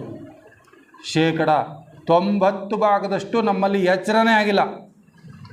We are in deep sleep. ಇನ್ನೊಂದು 10% ನಾವು ಎಚ್ಚರವಾಗಿರೋದು ಮನುಷ್ಯ, ಅಷ್ಟು ಮಾತ್ರ. ಅದಕ್ಕೆ ಅವ್ರು ಹೇಳ್ತಾರೆ, ಎಚ್ಚರ ಆಗಬೇಕು, ಪ್ರಜ್ಞೆ ವಿಶಾಲವಾಗಬೇಕು. ಈ ಎರಡರ ಮಧ್ಯೆ ಇರೋ ಗೆರೆ ಇದೆಯಲ್ಲ, ಅದನ್ನು ಒಡೆದು ಹೋಗಬೇಕದು ಅಂತಾರೆ. ಆ ಎರಡರ ಮಧ್ಯೆ ಒಂದು ವಿಂಗಡಣೆ ಮಾಡುವಂಥ ಯಾವುದೋ ಒಂದು ಕ್ಷೇತ್ರ ಇದೆಯಲ್ಲ, ಅದು ಹೊರಟು ಹೋಗಬೇಕು, ಒಂದೇ ಆಗಬೇಕು ಅಂತಾರೆ. ಒಂದೇ ಆಗಬೇಕು ಅದೆಲ್ಲವೂ ಕೂಡ. ಅವನು ಹುಚ್ಚರಿಗೆ ಸಂಬಂಧಪಟ್ಟವನು ಅಂತ ತೀರ್ಮಾನ ಮಾಡಿದ್ನಂತೆ. ಆದರೆ ಇವತ್ತು 20-21ನೇ ಶತಮಾನಕ್ಕೆ ನಾವು ಬರುವಾಗ ಅದೇ ವಿಜ್ಞಾನ ತನ್ನ ಹೇಳಿಕೆಯನ್ನು ಎಷ್ಟರ ಮಟ್ಟಿಗೆ ಬದಲಾಯಿಸ್ಕೊಂಡಿದೆ ಅಂತ ಹೇಳಿದ್ರೆ, ಮೆದುಳು ಪ್ರಜ್ಞೆಯ ಹೊರಬಾಗಿಲು. ಮೆದುಳು ಪ್ರಜ್ಞೆಯ ಹೊರಬಾಗಿಲು. ಎಲ್ಲ ಧರ್ಮಸ್ಥಳಕ್ಕೆ ಹೋಗ್ತೀರಾ, ಮಂಜುನಾಥನ ದರ್ಶನ ಮಾಡಬೇಕು ಅಂತ ಹೋದ ತಕ್ಷಣ ನಿಮಗೆ ದೊಡ್ಡದಾದ ಒಂದು ದ್ವಾರ ಬಾಗಿಲು ಕಾಣುತ್ತೆ. ನಿಮಗೆ ಸಮಾಧಾನಾಗಿ ಅಲ್ಲೇ ಇದ್ದು ಬಿಡ್ತೀರಾ? ಆಯಿತು, ಮಂಜಣ್ಣನ ದರ್ಶನ ಆಯಿತು ಅಂತೇಳಿ ಸುಮ್ಮನಿರ್ತೀರಾ? ಆ ದ್ವಾರ ಬಾಗಿಲನ್ನ ದಾಟಿ ಹೋಗ್ತೀರಾ. ಸುಮಾರು 10 ಸುತ್ತು ಗ್ಯಾಲರಿ ಒಳಗಡೆ ಸೇರಿಕೊಂಡು ಸುತ್ತಿ ಸುತ್ತಿ ಸುತ್ತಿ ಸುತ್ತಿ ಸುತ್ತಿ ಸುಸ್ತಾಗಿ ಕೊನೆಗೆ ಬಸವಳೆದಿರ್ತೀರ. ಅಷ್ಟೊತ್ತು ಮೇಲೆ ನಿಮಗೆ ಮಂಜುನಾಥನ ದರ್ಶನ ಆಗ್ಬೋದು. ಈ ಮಾತಿನಲ್ಲಿ ನೀವು ಅರ್ಥ ಮಾಡ್ಕೊಳ್ಳಿ, ಮೆದುಳು ಪ್ರಜ್ಞೆಯ ಹೊರಬಾಗಿಲು ಅಂದರೆ ಇಲ್ಲಿ ಧರ್ಮಸ್ಥಳದಲ್ಲಿ ಹೋಗಿ ಇಳಿದು ನೀವು ದೊಡ್ಡದೊಂದು ಬಾಗಿಲು ನೋಡಿದ್ರಲ್ಲ, ಅದು ಮೆದುಳು. ಅಷ್ಟು ಕೆಪಾಸಿಟಿ ಮೆದುಳಿಗಿರೋದು. ಅಂದರೆ ಅರ್ಥ, ಈ ಮೆದುಳಿನ ಮಟ್ಟದಲ್ಲೇ ನಾವಿದ್ದರೆ ನಾವು ಪ್ರಜ್ಞೆಯ ಪೂರ್ಣ ಅವಸ್ಥೆಯನ್ನು ಪರಿಚಯ ಮಾಡಿಕೊಳ್ಳೋದಕ್ಕೆ ಸಾಧ್ಯವೇ ಇಲ್ಲ. ಇದನ್ನು ವಿಜ್ಞಾನ ಸಿದ್ಧಾಂತ ಮಾಡಿತು. ಇದನ್ನು ಬರೀ ಹೇಳಿಕೆಯಲ್ಲ, ಇದು ನಿಮ್ಮೆಲ್ಲರಿಗೂ ಪರಿಚಯ ಮಾಡಿಸುವಷ್ಟು ಇವತ್ತು ಜನಜನಿತವಾಗಿದೆ ವಿಜ್ಞಾನದ ಸಂಶೋಧನೆ. ಸುಪ್ತಾವ್ಯಾಹನೆ ಅನ್ನೋ ಪದವನ್ನು ಕೇಳಿದ್ದೀರಾ? ಹಿಪ್ನಾಟಿಸಮ್ ಪದ ಕೇಳಿರ್ತೀರಿ ಸಾಮಾನ್ಯ ಎಲ್ಲರೂ ಕೂಡ, ಭಾಳಷ್ಟು ಜನ ಕೇಳಿರಿ. ಸೊ ಏನದು ಹಿಪ್ನಾಟಿಸಮ್ ಅಂದರೆ ಏನು? ಅವಶೀಕರಣ. ಸರಿ, ಅದು ಟ್ರಾನ್ಸ್ಲೇಷನ್ ಆಯಿತು. ಅದರ ಅರ್ಥ ಏನದು? ಹೌದು, ಎಲ್ಲ ಉತ್ತರಗಳೇ ಸರಿ. ಆದರೆ ಅದನ್ನು ಹೀಗೆ ಅರ್ಥ ಮಾಡ್ಕೋಬೇಕಾಗ್ತದೆ. ಆ ವಶೀಕರಣ ಮಾಡ್ತಕ್ಕಂಥವನಿದನಲ್ಲ, ಹಿಪ್ನಾಟಿಸಿಸ್ಟ್ ಇದನ್ನಲ್ಲ, ಅವನು ಏನು ಮಾಡ್ತಾನೆ ಅಂದರೆ, ನಮ್ಮ ಕಾನ್ಷಿಯಸ್ ಮೈಂಡ್ ಇದೆಯಲ್ಲ, ನಮ್ಮ ಎಚ್ಚೆತ್ತ ಪ್ರಜ್ಞೆ ಇದೆಯಲ್ಲ, ಎಚ್ಚೆತ್ತ ಪ್ರಜ್ಞೆನ ಅವನೇನು ಮಾಡ್ತಾನೆ? ಸುಮ್ಮನೆ ಮಾಡ್ತಾನೆ, ಮಲಗಿಸ್ತಾನೆ. ಲಾಲಿ ಆಡಿಬಿಟ್ಟು ಅವನು ಲಾಲಿ ಕಲ್ತ್ಕೊಂಡಿದ್ದಾನೆ. ಅವನದೇ ಆದ ಭಾಷೆನಲ್ಲಿ ಏನೇನೋ ಲಾಲಿ ಆಡ್ತಾನೆ. ಆ ಲಾಲಿ ಕೇಳ್ತಾ ಕೇಳ್ತಾ ಕೇಳ್ತಾ ನಮ್ಮ ಕಾನ್ಷಿಯಸ್ ಮೈಂಡ್ ಇದೆಯಲ್ಲ, ಅದೇನಾಗುತ್ತೆ? ಸುಮ್ಮನಾಗುತ್ತೆ. ಯಾವಾಗ ಇದು ಸುಮ್ಮನೆ ಆಯಿತೋ ಆಗ ಇನ್ನೊಂದು ಎಚ್ಚರವಾಗುತ್ತೆ. ಯಾವುದದು? ಸಬ್ ಕಾನ್ಷಿಯಸ್ ಅಂತ ಇದ್ರಲ್ಲ, ಅಥವಾ ಅನ್ಕಾನ್ಷಿಯಸ್ ಅಂತ ನಾವೇನು ಹೇಳಿದ್ವಲ್ಲ, ಆ ಅನ್ಕಾನ್ಷಿಯಸ್ ಆವಾಗ ಎಚ್ಚರವಾಗೋದಕ್ಕೆ ಶುರುವಾಗ್ತದೆ. ಇದು ಆರ್ಟಿಫಿಷಿಯಲ್ ಮೆಥಡ್. ಇದು ಅವನು ಇದನ್ನು ಮಲಗಿಸ್ತಾನೆ, ಅದು ಎಚ್ಚರ ಆಗುತ್ತೆ. ಆಮೇಲೆ ಅವನಿಗೆ ಅದನ್ನು ಏಳಿಸೋದು ಗೊತ್ತು, ಇದನ್ನು ಕಾನ್ಷಿಯಸ್ ಮೈಂಡ್ನ. ಸೊ ಈ ಕೊನೆಯಲ್ಲಿ ಅವನ ಕೆಲಸ ಎಲ್ಲ ಮುಗಿದ್ಮೇಲೆ ಕಾನ್ಷಿಯಸ್ ಮೈಂಡನ್ನು ಏಳಿಸ್ತಾನೆ. ಆವಾಗ ಮತ್ತೆ ಅನ್ಕಾನ್ಷಿಯಸ್ ಮೈಂಡ್ ಏನು ಮಾಡುತ್ತೆ? ಮಲ್ಕೊಳ್ಳುತ್ತೆ ತನ್ನ ಪಾಡಿಗೆ ತಾನು.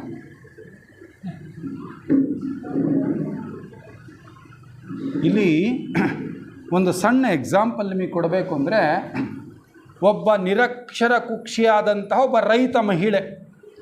ಆ ರೈತ ಮಹಿಳೆಯನ್ನು ಎಕ್ಸ್ಪೆರಿಮೆಂಟ್ಗೆ ಬಳಸ್ಕೋತಾರೆ, ಸಂಶೋಧನೆಗೆ ಬಳಸ್ಕೋತಾರೆ. ಆ ನಿರಕ್ಷರ ಕುಕ್ಷಿಯಾದ ರೈತ ಮಹಿಳೆಯನ್ನು ಸುಪ್ತಾವ್ಯಾಹನೆಗೆ ಕರೆದುಕೊಂಡು ಹೋಗ್ತಾರೆ. ಸುಪ್ತಾವ್ಯಾಹನೆಗೆ ಕರೆದುಕೊಂಡೋಗಿ ಅವಳ ಆ ಎಚ್ಚೆತ್ತ ಪ್ರಜ್ಞೆ ಸಂಪೂರ್ಣವಾಗಿ ಮಲ್ಕೊಂಡು ಬಿಡ್ತದೆ. ಸೊ ಇವಳ ಅನ್ಕಾನ್ಷಿಯಸ್ ಮೈಂಡ್ ಎಚ್ಚರವಾಗ್ತದೆ. ಎಚ್ಚರವಾದ ತಕ್ಷಣ ಅವಳು ಬಾಯಿಂದ ಮಾತು ಶುರುವಾಗುತ್ತೆ. ಆ ಮಾತು ಹೇಗಿರುತ್ತೆ ಅಂತ ಹೇಳಿದ್ರೆ, ನಾನು ನನ್ನ ಎಚ್ಚರ ಪ್ರಜ್ಞೆಯಲ್ಲಿ ನಾನೆಷ್ಟು ಅಸಂಸ್ಕೃತಳು. ಇದನ್ನು ಮಾತಾಡ್ತಾ ಇರೋದು ಯಾರು? ದಟ್ ಸೇಮ್ ಲೇಡಿ, ಬೇರೆ ಹೆಣ್ಣುಮಗಳಲ್ಲ, ಅದೇ ಹೆಣ್ಣುಮಗಳು ಮಾತನಾಡ್ತಾ ಇದ್ದಾಳೆ. ನಾನು ನನ್ನ ಎಚ್ಚೆತ್ತ ಪ್ರಜ್ಞೆಯಲ್ಲಿ ನಾನು ಎಷ್ಟು ಅನಾಗರಿಕಳು, ನಾನು ಎಷ್ಟು ಅಸಂಸ್ಕೃತಳು ಅನ್ನುವ ಪದಗಳನ್ನು ಅವಳು ಬಳಸ್ತಾ ಇದ್ದಾಳಂತೆ. ಇದೆಂಥ ವಿಚಿತ್ರ ನೋಡಿ. ಅಂದರೆ ಈ ಪ್ರಜ್ಞೆಯ ಅವಸ್ಥೆಗಳು ಹೆಂಗಿದೆ ಅಂತ ಹೇಳಿದ್ರೆ, ಈ ಎಚ್ಚರ ಪ್ರಜ್ಞೆ ಇದೆಯಲ್ಲ, ಇದಕ್ಕೆ ಈ ಎಚ್ಚರ ಪ್ರಜ್ಞೆಗೆ ಆ ಎಚ್ಚರವಿಲ್ಲದ ಪ್ರಜ್ಞೆಯನ್ನು ನೋಡುವ ಸಾಮರ್ಥ್ಯ ಅದಕ್ಕಿಲ್ಲ. ಆದರೆ ಆ ಎಚ್ಚರವಿಲ್ಲದ ಪ್ರಜ್ಞೆ ಇದೆಯಲ್ಲ, ಅದಕ್ಕೆ ಈ ಎಚ್ಚರವಾಗಿರುವ ಪ್ರಜ್ಞೆಯನ್ನು ನೋಡುವ ಎಲ್ಲ ಸಾಮರ್ಥ್ಯವೂ ಅದಕ್ಕಿದೆ. ಹಾಗಾಗಿ ಯಾವಾಗ ಇದನ್ನು ಅವನು ಮಲಗಿಸಿದ್ನೋ, ಎಚ್ಚೆತ್ತ ಪ್ರಜ್ಞೆಯನ್ನು ಯಾವಾಗ ಮಲಗಿಸಿದ್ನೋ, ಆ ಎಚ್ಚರವಿಲ್ಲದ ಪ್ರಜ್ಞೆ ಎಚ್ಚರವಾಯಿತು. ಆಗ ಆ ಎಚ್ಚೆತ್ತ ಪ್ರಜ್ಞೆ ಇದೆಯಲ್ಲ, ಅದು ಎಷ್ಟು ಕೆಳಮಟ್ಟದಲ್ಲಿದೆಯಲ್ಲ ಅಂತ ಅದೇ ಮಹಿಳೆ ತಾನೇ ಹೇಳ್ಕೊಳ್ತಾಳೆ. ಬಹುಶಃ ನನ್ನ ನೇರ ಅನುಭವಕ್ಕೆ ಬಂದಿರುವಂಥ ಒಂದು ಕಾರ್ಯಕ್ರಮ ನಡೀತು. ಆ ಕಾರ್ಯಕ್ರಮದಲ್ಲಿ ಕೂಡ ನಾನು ಭಾಗವಹಿಸಿದ್ದೆ. ನನ್ನ ವಿದ್ಯಾರ್ಥಿಗಳನ್ನು ನಾನು ಕರೆದುಕೊಂಡು ಹೋದೆ. ಈತ ಒಬ್ಬ ಹಿಪ್ನಾಟಿಸಿಸ್ಟ್ ಬಂದಿದ್ದ. ಅವನ ಒಂದು ಕಾರ್ಯಾಗಾರಕ್ಕೆ ಕರೆದುಕೊಂಡು ಹೋದಾಗ ಅವನು ಓಪನ್ ಆಗಿ ಮಕ್ಕಳನ್ನ ಇನ್ವೈಟ್ ಮಾಡ್ದ. ನೀವು ಯಾರ್ಯಾರು ನನ್ನ ಸಜೆಷನ್ಸ್ಗೆ ಹೋಗ್ತೀರಾ, ನಿಮ್ಗೆ ಇಷ್ಟ ಇರಲ್ಲ ಹೋಗೊಡಿ ಅಂತೇಳಿ. ನಮ್ಮ ಕೆಲವು ವಿದ್ಯಾರ್ಥಿಗಳು ಕೂಡ ಅದಕ್ಕೆ ಹೋದಾಗೆ ಅವರು ಕಂಪ್ಲೀಟ್ ಸುಪ್ತಾವ್ಯಾಹನೆಗೆ ಒಳಗಾಗಿಬಿಟ್ರು. ಅವನು ಆ ಎಲ್ಲ ಮಕ್ಕಳನ್ನು ಸ್ಟೇಜ್ ಮೇಲೆ ಕರೆದ. ಆ ಎಲ್ಲ ಮಕ್ಕಳು ಕೂಡ ಹೇಗೆ ಹಸು ಹೋದರೆ ಕರುಗಳು ಹೋಗುತ್ತೋ ಎಲ್ಲ ಹೋಗ್ಬಿಟ್ರು ಸ್ಟೇಜ್ ಮೇಲೆ. ಯಾವತ್ತೂ ಕೂಡ ಶಿಕ್ಷಕರಲ್ಲಿ ನಿಂತು ಒಂದು ಮಾತನಾಡೋದಕ್ಕೂ ಭಯಪಟ್ಟಂಥ ಒಂದು ಹೆಣ್ಣುಮಗು, ನೀನೀಗ ಮಂಜು ಭಾರ್ಗವಿ ತುಂಬ ಚೆನ್ನಾಗಿ ಡ್ಯಾನ್ಸ್ ಮಾಡ್ತೀಯ, ಮಾಡು ಡ್ಯಾನ್ಸ್ ಅಂದರೆ, ನೂರಾರು ಜನ ವಿದ್ಯಾರ್ಥಿಗಳು ಶಿಕ್ಷಕರೆಲ್ಲ ಇರೋ ಒಂದು ಸ್ಟೇಜ್ನಲ್ಲಿ ಚೆನ್ನಾಗಿ ಡ್ಯಾನ್ಸ್ ಮಾಡೋದಕ್ಕೆ ಶುರುವಾದವು. ಖಂಡಿತ ಅವಳಿಗೆ ಡ್ಯಾನ್ಸ್ ಮಾಡೋಕ್ಕೆ ಬರಲ್ಲ, ಅವಳು ಡ್ಯಾನ್ಸ್ ಮಾಡ್ತಾ ಇದ್ದಾಳೆ. ಒಂದಷ್ಟು ಗುಂಡು ಪಿನ್ಗಳನ್ನ ತರಿಸ್ಬಿಟ್ಟು ಈಗ ನಮಗೆ ಈಗ ತುಂಬ ಹಾಯ್ ಅನ್ನಿಸ್ತಾ ಇದೆ ಅಂಥೇಳಿ ಆ ಗುಂಡು ಪಿನ್ಗಳನ್ನು ಚುಚ್ತಾನೆ. ಆ ಮಕ್ಕಳು ಕಿಮಕ್ ಅಂತ ಇಲ್ಲ, ಆರಾಮಾಗಿದ್ದಾರೆ. ಅವನು ಹೇಳ್ತಾನೆ ಒಂದು ಸಜೆಷನ್, ಈಗ ಇದು ನಿನ್ನ ಕೈಯಲ್ಲ, ಇದು ಕಬ್ಬಿಣದ ಸಲಾಕೆ ಅಂತ ಹೇಳ್ತಾನೆ. ನಮ್ಮನ್ನು ಟೀಚರ್ಸ್ ಕರೆದ, ಬನ್ನಿ ಸಾರ್ ಇಲ್ಲಿ ಅಂತ. ಆ ಮಗುನ ಕೈ ಬಗ್ಸ್ರಿ ಅಂತಾನೆ. ನಾವು ಏನು ಮಾಡಿ ಬಗ್ಸೋಕೆ ಹೋದ್ರೆ ಬಗ್ಗಲ್ಲ, ಮುರ್ಕೋಬೇಕಷ್ಟೇ ಬಿಡಿ ಸರ್, ಬಗ್ಗಲ್ಲ ಅಂದ ಅವನು. ಈ ಕೆಪಾಸಿಟಿ ಎಲ್ಲಿಗೆ ಬಂದು, ಯಾವಾಗ ಹೆಂಗೆ ಬಂತು? ಈ ಶಕ್ತಿ ಎಲ್ಲಿತ್ತು?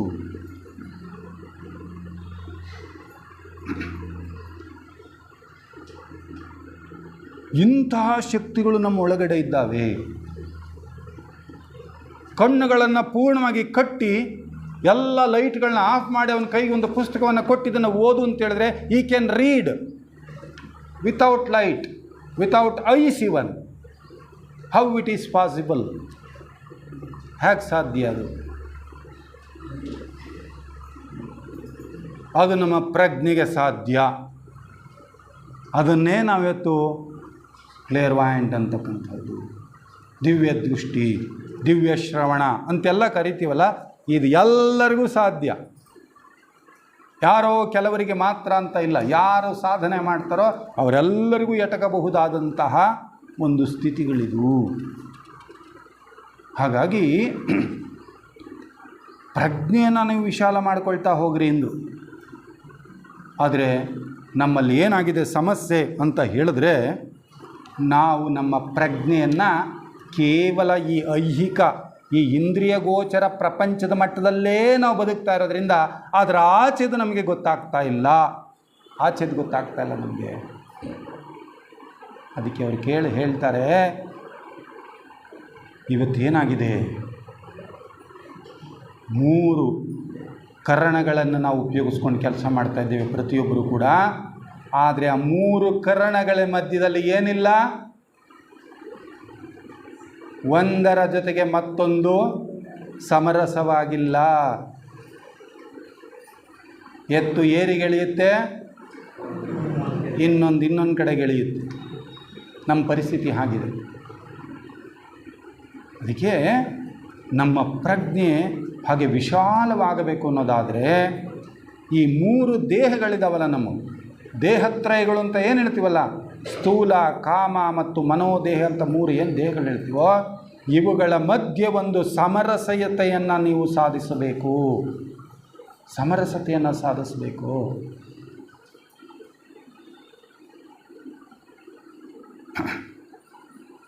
ಈಗೇನಾಗಿದೆ ನಮ್ಮಲ್ಲಿ, ನಮ್ಮ ಹೈಯರ್ ಕಾನ್ಷಿಯಸ್ ಒಂದನ್ನು ಹೇಳುತ್ತೆ, ಲೋಯರ್ ಕಾನ್ಷಿಯಸ್ ಅಂದರೆ ಲೋಯರ್ ಮೈಂಡ್ ಇನ್ನೊಂದನ್ನು ಹೇಳುತ್ತೆ, ನಮ್ಮ ಆಸ್ಟ್ರಲ್ ಬಾಡಿ ಮತ್ತೊಂದನ್ನು ಹೇಳುತ್ತೆ.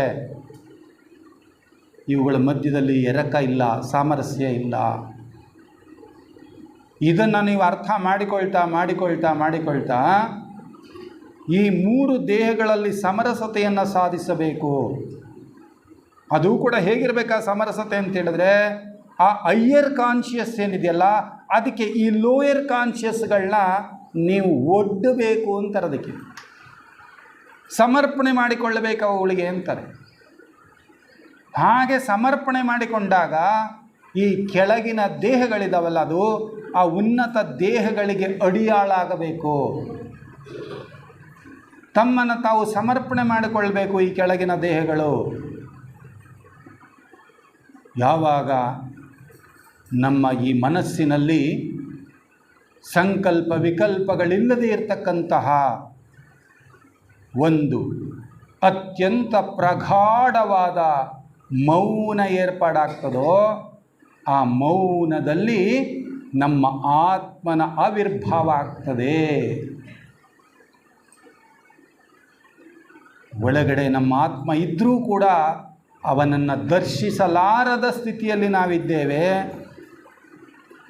ಆತ್ಮನೇ ನಾವಾಗಿದ್ದರೂ ಕೂಡ ಅದು ನಾನು ಅನ್ನುವಷ್ಟರ ಮಟ್ಟಿನ ಅರಿವು ನಮಗೆ ಬರೋದಕ್ಕೆ ಸಾಧ್ಯ ಆಗ್ತಾ ಇಲ್ಲ. ಅದಕ್ಕೆ ಕಾರಣ ಈ ಕೆಳ ಮನಸ್ಸಿನ ಕಪಿಮುಷ್ಟಿಗೆ ನಾವು ಸಿಕ್ಕಾಕ್ಕೊಂಡಿರುವಂಥದ್ದು. ಅದನ್ನೇ ವಚನಕಾರರು ಹೇಳ್ತಾರೆ, ಸಂಕಲ್ಪವು ವಿಕಲ್ಪಗಳ ಅತಿಗೆಳೆದ ಸ್ಥಿತಿ ಅಂತಾರೆ ಅವರು. ಸಂಕಲ್ಪ ವಿಕಲ್ಪಗಳ ಅತಿಗೆಳೆದ ಸ್ಥಿತಿ, ಅದನ್ನೇ ಅವರು ಶೂನ್ಯ ಸಂಪಾದನೆ ಎಂದರು. ಅಲ್ಲಮಪ್ರಭುಗಳು ಶೂನ್ಯ ಸಂಪಾದನೆ ಎಂದರು. ಅದನ್ನೇ ಜೇಕಿಯವರು ಮೈಂಡ್ಫುಲ್ನೆಸ್ ಅಂದರು. ಮೈಂಡ್ಫುಲ್ನೆಸ್, ಥಾಟ್ಲೆಸ್ ಸ್ಟೇಟ್, ಮನಸಾತೀತ ಸ್ಥಿತಿ ಅಂತ ಕರೆದರು. ಅಂತಹ ಸ್ಥಿತಿಯಲ್ಲಿ ಒಂದು ಅಲೆಗಳೇ ಇಲ್ಲದ ಸರೋವರದಲ್ಲಿ ಆ ಸೂರ್ಯ ಬಿಂಬದ ಪ್ರಕಾಶವನ್ನು ಅಥವಾ ಸೂರ್ಯ ಬಿಂಬವನ್ನು ನಾವು ಹೇಗೆ ಯಥಾವತ್ತಾಗಿ ದರ್ಶಿಸಬಹುದೋ ಹಾಗೆ ನಮ್ಮ ಮನಸ್ಸೆಂಬ ಸರೋವರದಲ್ಲೂ ಕೂಡ ಈ ಸಂಕಲ್ಪ ವಿಕಲ್ಪಗಳೆಂಬ ಅಲೆಗಳು ಇಲ್ಲದೇ ಇದ್ದಾಗ ಆ ಆತ್ಮನ ಪ್ರತಿಬಿಂಬವನ್ನು ನಾವು ಸಾಕ್ಷಾತ್ತಾಗಿ ನೋಡೋದಕ್ಕೆ ಸಾಧ್ಯವಾಗ್ತದೆ. ಆದರೆ ಇವತ್ತು ನಮ್ಮ ಮನಸ್ಸಿನಲ್ಲಿ ಆಗಿದೆಯೋ? ನಮ್ಮ ಮನಸ್ಸಾಗಿದೆಯೋ? ಇದೆಯಾ? ಇಲ್ಲ.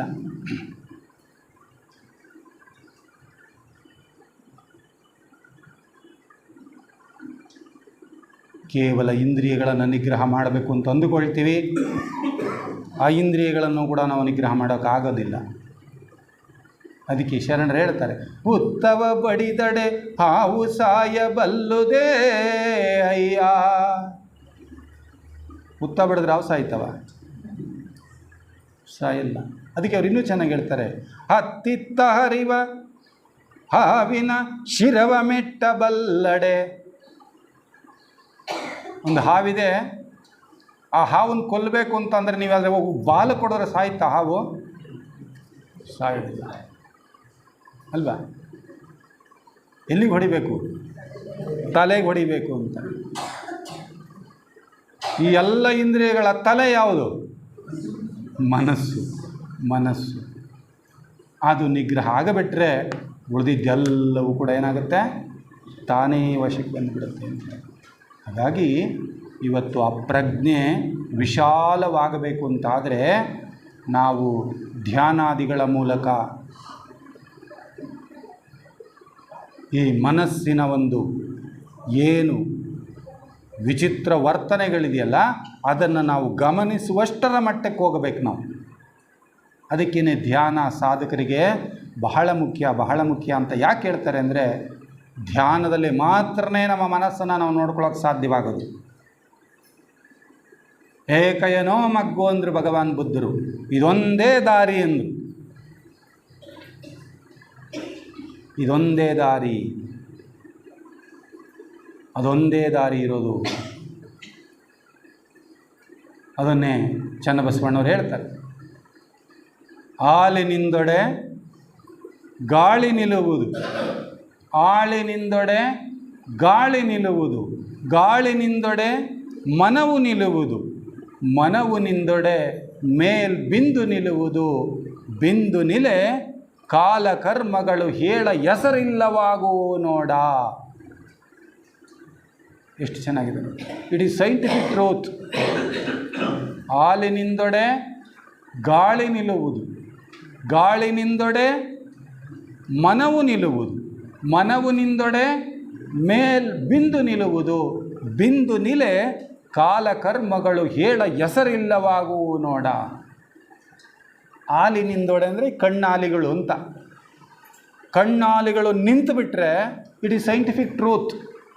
ವಿಜ್ಞಾನ ಸಂಶೋಧನೆ ಮಾಡಿದೆ.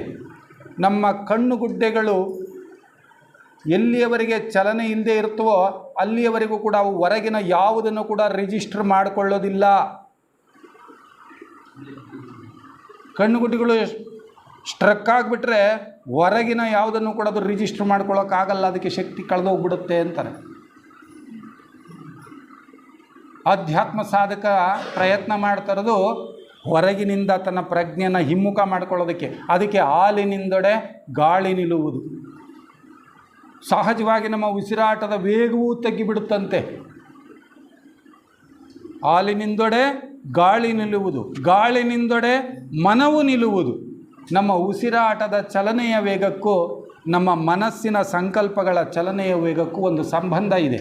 ಯಾವಾಗ ಉಸಿರಾಟದ ವೇಗ ತಗ್ಗುತ್ತದೋ ಮನಸ್ಸಿನ ಸಂಕಲ್ಪಗಳ ಚಲನೆಯ ವೇಗವೂ ಕೂಡ ತಗ್ಗುತ್ತದೆ. ಅದಕ್ಕೆ ಮನವು ನಿಲ್ಲುವುದು ಅಂದರು. ಮನವು ನಿಲೆ ಮೇಲ್ ಬಿಂದು ನಿಲ್ಲುವುದು. ಯಾವಾಗ ಮನಸ್ಸು ಸ್ತಬ್ಧವಾಗ್ತದೋ ಅಲ್ಲಿ ಏನಾಗ್ತದೆ? ಬಿಂದು ನಿಲ್ಲುವುದು ಅಂತಾರೆ. ನಮ್ಮ ಆತ್ಮ ಪ್ರಜ್ಞೆ ಅಲ್ಲಿ ನಿಲ್ತದೆ, ಅಲ್ಲಿ ಜಾಗೃತವಾಗ್ತದೆ.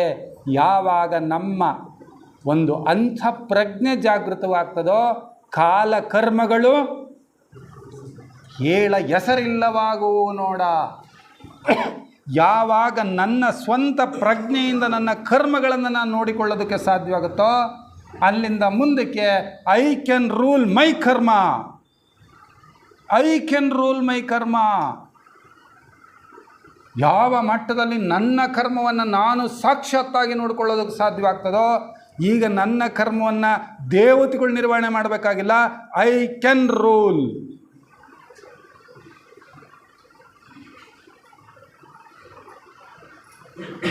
ಅಂಥ ಸಾಮರ್ಥ್ಯ ಬರ್ತದೆ ಮನುಷ್ಯನಿಗೆ. ಇದು ಅಹಂಕಾರದ ಮಾತಲ್ಲ.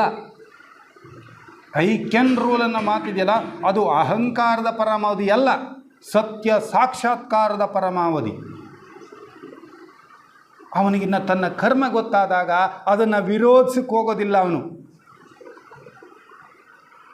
ಅದನ್ನು ಹೇಗೆ ಬೇಕೋ ಹಾಗೆ ಅನುಭವಿಸಿ ಅದನ್ನು ಕಳ್ಕೊಂಡು ಬಿಡ್ತಾನೆ ವಿನಃ ಅದಕ್ಕೆ ವ್ಯತಿರಿಕ್ತವಾಗಿ ನಿಲ್ಲೋಕೆ ಹೋಗೋದಿಲ್ಲ. ಸೊ ಅವನು ಆಳ್ತಾನೆ ಅನ್ನೋದರ ಅರ್ಥ ಅವನು ಹೇಗೆ ಬೇಕೋ ಅದನ್ನು ಖಾಲಿ ಮಾಡ್ಕೊಳ್ತಾನೆ, ಬೇಬಾಕಿ ಮಾಡ್ಕೊಂಡು ಬಿಡ್ತಾನೆ. ಅದು ಉನ್ನತ ಪ್ರಜ್ಞೆ ಮಟ್ಟದಲ್ಲಿ ನಡೆಯೋದು. ಅದಕ್ಕೆ ಅವ್ರು ಏನು ಹೇಳಿದರು, ಬಿಂದು ನಿಲೆ ಕಾಲ ಕರ್ಮಗಳು ಹೇಳ ಹೆಸರೆಲ್ಲವಾಗುವು ನೋಡ. ಅಷ್ಟರ ಮಟ್ಟಕ್ಕೆ ನಮ್ಮ ಪ್ರಜ್ಞೆಯನ್ನು ನಾವು ಎಚ್ಚರ ಮಾಡಿಕೊಳ್ಳೋದಕ್ಕೆ ಸಾಧ್ಯ ಇದೆ ಅನ್ನೋದು. ಸೋದರರೇ, ಈ ಒಂದೊಂದು ಆಯಾಮಗಳನ್ನು physical plane, astral plane, mental plane, ಇದು ಒಂದರಿಂದ ನಾವು ಮೇಲಕ್ಕೆ ಹೋದಾಗ ಮೇಲೆ ನಿಂತು ಕೆಳಗಿನ ಒಂದು ಪ್ಲೇನನ್ನು ನೋಡಿಕೊಂಡಾಗ ಅದರ ಮೇಲಿನ ಪರಿಮಿತಿ ನನಗೆ ಅರ್ಥವಾಗ್ತದೆ. ಆ ಪರಿಮಿತಿ ನನಗೆ ಅರ್ಥ ಆದ ತಕ್ಷಣ ನಾನು ಇದರ ಟೊಳ್ಳುತನವನ್ನು ನಾನು ಅರ್ಥ ಮಾಡ್ಕೊಳ್ತೀನಿ. ಅಂದರೆ ಇನ್ನು ಮುಂದೆ ನಾನು ಅದಕ್ಕೆ ವಶವರ್ತಿ ಆಗೋದಿಲ್ಲ, ಅದನ್ನು ನನ್ನ ವಶದಲ್ಲಿ ನಾನು ಇಟ್ಕೊಳ್ತೀನಿ. ಇದಾಗಬೇಕಾಗಿರುವಂಥದ್ದು ಸಾಧಕನ ಜೀವನದಲ್ಲಿ. ಹೀಗೆ ನಾನು ನನ್ನ ಪ್ರಜ್ಞೆಯನ್ನು ಘಟ್ಟವಾಗಿ ಅಂತಸ್ತುವಾರಾಗಿ ಮೇಲಕ್ಕೆ ಕರೆದುಕೊಂಡು ಹೋಗ್ತೀನಿ ಅಂತ ಹೇಳಿದ್ರೆ, ಆಗ ಆ ಕೆಳಗಿನ ಪ್ರಜ್ಞೆ ಅಧೀನ ಪ್ರಜ್ಞೆ ಆಗ್ತಾ ನಾನು ಪ್ರಜ್ಞಾನ ಘನನೇ ಆಗುವಂತಹ ಎಲ್ಲ ಸಾಮರ್ಥ್ಯ ನನಗಿದೆ. ಅಷ್ಟರ ಮಟ್ಟಿಗೆ ನಮ್ಮ ಪ್ರಜ್ಞೆನ ವಿಶಾಲ ಮಾಡಿಕೊಳ್ಬೇಕು ಅಂತ ಹೇಳ್ತಾ ನಾನು ಆ ಒಂದನೇದನ್ನು ನಿಲ್ಲಿಸ್ಬಿಡ್ತೀನಿ. ಅಲ್ಲಿ the law of larger consciousness. ಇನ್ನು ಎರಡನೇ ವಿಷಯ, ದಿ ಲಾ ಆಫ್ ಡ್ಯೂಟಿ, ಕರ್ತವ್ಯದ ನಿಯಮ. ಅದನ್ನು ಅವರು ಪ್ರಸ್ತಾಪ ಮಾಡ್ತಾ ಹೇಳ್ತಾರೆ, ನಮ್ಮ ಪ್ರಜ್ಞೆಯನ್ನು ನಾವು ನಿಜವಾದ ಅರ್ಥದಲ್ಲಿ ವಿಕಾಸ ಮಾಡಿಕೊಳ್ಳಬೇಕಾದ್ರೆ ನಾವಿಡಬೇಕಾದಂಥ ಮೊಟ್ಟ ಮೊದಲನೇ ಹೆಜ್ಜೆಯೇ ದಿ ಲಾ ಆಫ್ ಡ್ಯೂಟಿ. ಈ ಪ್ರಜ್ಞೆಯ ವೈಶಾಲ್ಯತೆಗೆ ನೀನು ಪ್ರಯತ್ನಿಸುವುದಾದರೆ ಆ ನಿಟ್ಟಿನಲ್ಲಿ ನೀನಿಡಬಹುದಾದ ಮೊದಲನೆಯ ಹೆಜ್ಜೆಯೇ ನಿನ್ನ ಕರ್ತವ್ಯ ಅಂತಾರೆ. ಕರ್ತವ್ಯ, ಡ್ಯೂಟಿ. ಏನದು ಕರ್ತವ್ಯ? ಕರ್ತವ್ಯಗಳನ್ನು ಕೂಡ ವಿಭಾಗವಾರುಗಳಾಗಿ ವಿಭಾಗಿಸ್ತಾ ಹೋಗ್ತಾರೆ. ನನ್ನ ವಿಕಾಸದ ಒಂದು ಮಟ್ಟದಲ್ಲಿರಬಹುದಾದ ಕರ್ತವ್ಯವೇ ಬೇರೆ, ವಿಕಾಸದ ಇನ್ನೊಂದು ಮಜಲಿನಲ್ಲಿ ನನ್ನ ಕರ್ತವ್ಯವೇ ಬೇರೆ ಆಗ್ತಾ ಹೋಗ್ತದೆ. ಕರ್ತವ್ಯ ಅಂದ ತಕ್ಷಣ ಎಲ್ಲರಿಗೂ ಒಂದೇ ವಿಧವಾದ ಕರ್ತವ್ಯ ಅಂತ ನಾವು ಹೇಳೋಕ್ಕಾಗೋದಿಲ್ಲ. ಅದನ್ನೇ ಕೃಷ್ಣ ಭಗವಂತ ಗೀತನಲ್ಲಿ ಹೇಳಿದರು, ಸ್ವಧರ್ಮೇ ನಿಧನಂ ಶ್ರೇಯಃ ಪರಧರ್ಮ ಭಯಾವಹ. ಅದನ್ನು ಬೇರೆ ಬೇರೆ ಥರದಲ್ಲಿ ಅರ್ಥ ಮಾಡ್ಕೊಂಡ್ವಿ ನಾವು. ಹಿಂದೂ ಧರ್ಮ, ಕ್ರಿಶ್ಚಿಯನ್ ಧರ್ಮ, ಮುಸ್ಲಿಂ ಧರ್ಮ, ಆ ಧರ್ಮ, ಈ ಥರ ಅರ್ಥ ಮಾಡ್ಕೊಂಡ್ವಿ. ಖಂಡಿತ ಅದಲ್ಲ. ಸ್ವಧರ್ಮ ಅಂದರೆ ಏನಪ್ಪ ಅಂದರೆ ಡ್ಯೂಟಿ ಮತ್ತು ನನ್ನ ಒಂದು ಏನು ಕರ್ತವ್ಯ ಇದೆಯಲ್ಲ ಅದೆರಡನ್ನೂ ಒಟ್ಟಿಗೆ ತರ್ತಾರೆ. ನನ್ನ ನಿಜವಾದ ಕರ್ತವ್ಯ ಇದೆಯಲ್ಲ ಅದೇ ನನ್ನ ಧರ್ಮ. ಧರ್ಮ ಮತ್ತು ಕರ್ತವ್ಯವನ್ನು ಬೇರೆ ಬೇರೆ ಮಾಡೋಕ್ಕಾಗಲ್ಲ. We can't separate them. ನನ್ನ ಕರ್ತವ್ಯವೇ ನನ್ನ ಧರ್ಮವೂ ಆಗಿರುತ್ತೆ ಅಂತ. ಈಗ ಯುದ್ಧರಂಗದಲ್ಲಿ ಹೋರಾಡಬೇಕಾದದ್ದ ಒಬ್ಬ ಸೈನಿಕ, ಅಯ್ಯೋ ನಾನು ಹಿಂಸವಾದಿ, ನನ್ನ ಎದುರುಗಡೆ ಇರುವಂಥ ಶತ್ರು ಸೈನಿಕರ ಮೇಲೆ ನಾನು ಬಾಣ ಪ್ರಯೋಗ ಮಾಡೋದಿಲ್ಲ ಅಥವಾ ನಾನು ನನ್ನ ಟ್ರಿಗರ್ ಒತ್ತೋದಿಲ್ಲ ಅಂತ ಹೇಳಿದ್ರೆ it is not is duty. ಅದು ಅವನ ಧರ್ಮ ಅಲ್ಲ. ಯುದ್ಧರಂಗದಲ್ಲಿ ಅವನು ನಿಂತಿದ್ದಾನೆ ಅಂತ ಹೇಳಿದ ಮೇಲೆ ಅದು ಅಹಿಂಸೆ ಹಾಗೆ ಹೀಗೆ ಕತೆ ಅವನು ಹೇಳಬೇಕಾದ್ದಿಲ್ಲ. ಈಗ ಅವನ ಧರ್ಮ ಯಾವುದು? ಅವನ ಕರ್ತವ್ಯ ಯಾವುದು? ಈ ಯುದ್ಧ ಮಾಡಲೇಬೇಕು. ಅದು ಅವನ ಧರ್ಮ, ಅವನ ಕರ್ತವ್ಯ. ಅದಕ್ಕೆ ಧರ್ಮ ಮತ್ತು ಕರ್ತವ್ಯನ ಬೇರೆ ಬೇರೆ ಮಾಡೋಕ್ಕಾಗೋದಿಲ್ಲ. ಹಾಗೆಯೇ ಒಬ್ಬ ವೈದ್ಯನ ಧರ್ಮ ಬೇರೆ, ವೈದ್ಯನ ಕರ್ತವ್ಯ ಬೇರೆ. ತಂದೆಯ ಧರ್ಮ ಬೇರೆ, ತಾಯಿಯ ಧರ್ಮ ಬೇರೆ. ತಾಯಿ ರುಚಿಯಾಗಿ ಮಗುಗೆ ಅಡುಗೆ ಮಾಡೋಕೋದು ಅವಳ ಧರ್ಮ ಆದರೆ, ಕಷ್ಟಪಟ್ಟು ದುಡಿದು ತಂದು ಹಾಕಬೇಕಾದ್ದು ತಂದೆಯ ಧರ್ಮ. ಅದು ಇಟ್ ಇಸ್ ಹಿಸ್ ಡ್ಯೂಟಿ. ಒಬ್ಬ ಶಿಕ್ಷಕನ ಧರ್ಮ ಬೇರೆ.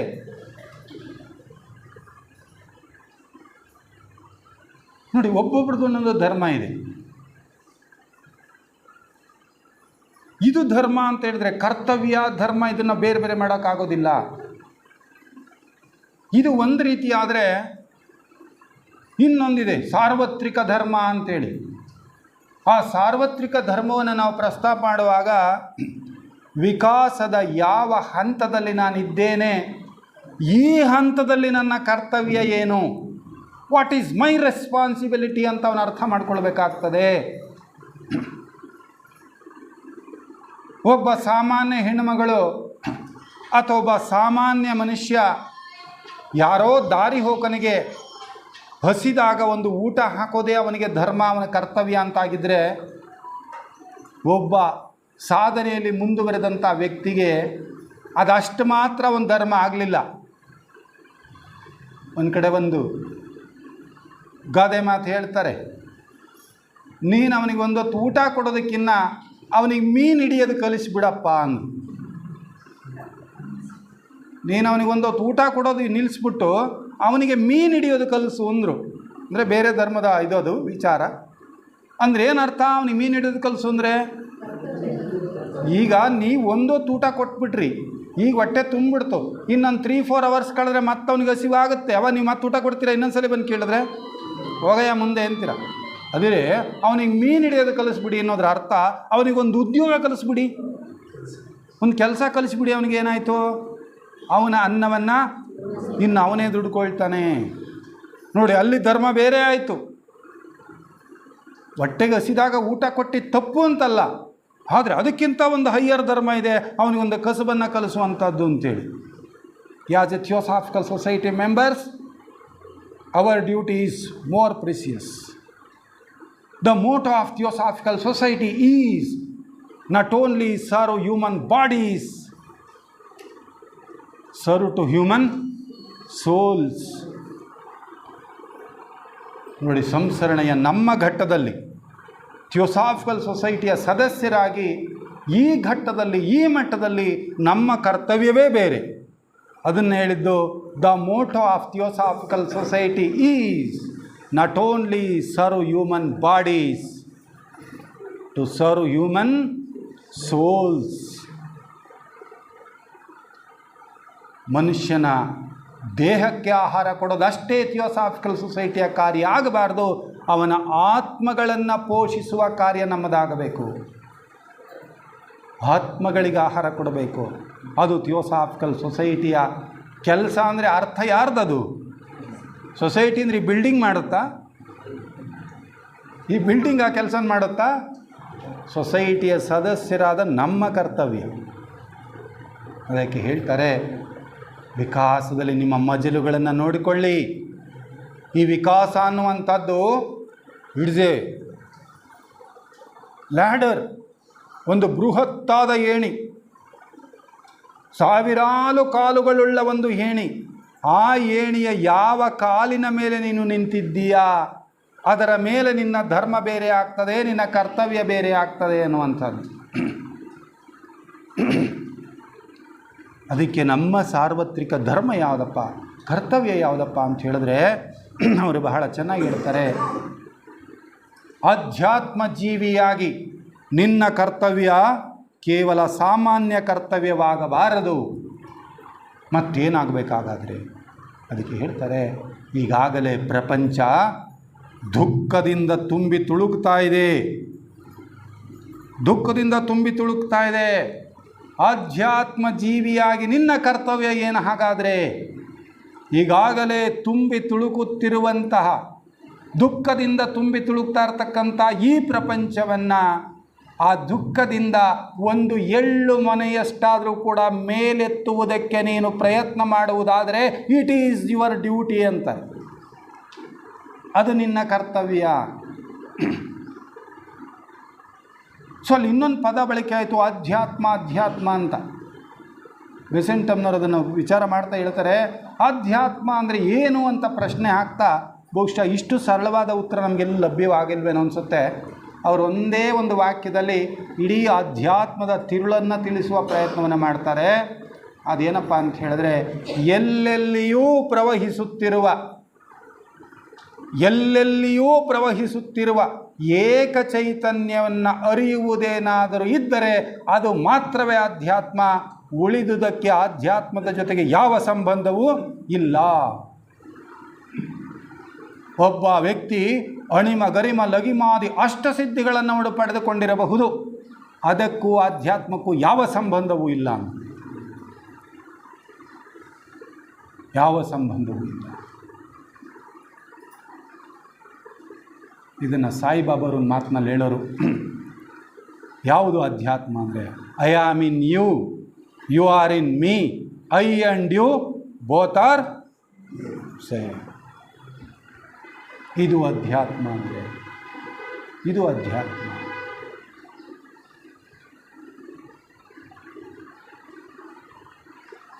ಈ ಮಟ್ಟಕ್ಕೆ ನಮ್ಮ ಪ್ರಜ್ಞೆ ಏರೋದಿದ್ದರೆ ಅದು ಆಧ್ಯಾತ್ಮ ಅಂದರು. ಅದಕ್ಕೆ ಯಜ್ಞಾವಲ್ಕರನ್ನು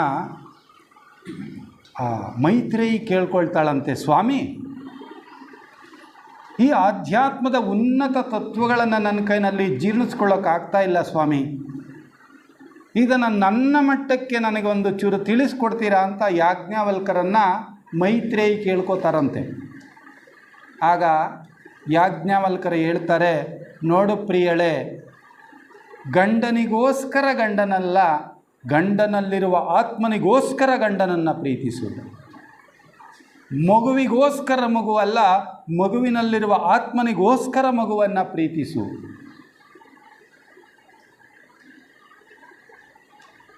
ಇದನ್ನು ನೀವು ಹೆಂಗಾರು ಬೆಳೆಸ್ಕೋತಾ ಹೋಗ್ರಿ. ಇದು ನಿಜವಾಗಲೂ ಅಧ್ಯಾತ್ಮ ಅಂದರೆ. ಹಾಗಾಗಿ ಇಂತಹ ಅಧ್ಯಾತ್ಮ ಜೀವಿಗಳು ನಾವು ಆಗಬೇಕು ಅಂತಂದರೆ ನಮ್ಮ ಕರ್ತವ್ಯ ಬರೀ ಸಹಜವಾದ ಸಣ್ಣ ಕರ್ತವ್ಯವಲ್ಲ ಇದು. ನಿನ್ನ ಬಳಿಗೆ ಒಬ್ಬ ದುಃಖಿಯಾದವನು ಬಂದದ್ದಾದರೆ, ನಿನ್ನ ಒಂದು ಸಂಪರ್ಕಕ್ಕೆ ಅವನು ಬಂದಾಗ ತನ್ನ ದುಃಖವನ್ನು ಅವನು ನಿನ್ನ ಮುಂದೆ ಹೇಳಿಕೊಳ್ಳುವುದರಿಂದಲೇ ಅವನಿಗೆ ಸಮಾಧಾನ ಸಿಗಬೇಕು. ನಿನ್ನ ಹತ್ರ ದುಃಖವನ್ನು ಹೇಳಿಕೊಳ್ಳುವಾಗ ನಿನ್ನ ಆ ಸ್ವೀಕರಿಸುವ ಭಾವ ಇದೆಯಲ್ಲ, ಅವನ ಪ್ರಜ್ಞೆಯಲ್ಲಿ ನಿನ್ನ ಪ್ರಜ್ಞೆನ ನೀನು ಒಂದು ಮಾಡುವ ನಿನ್ನ ಶಕ್ತಿ ಇದೆಯಲ್ಲ, ಆ ಶಕ್ತಿ ಅವನ ದುಃಖವನ್ನು ಕಡಿಮೆ ಮಾಡಬೇಕು.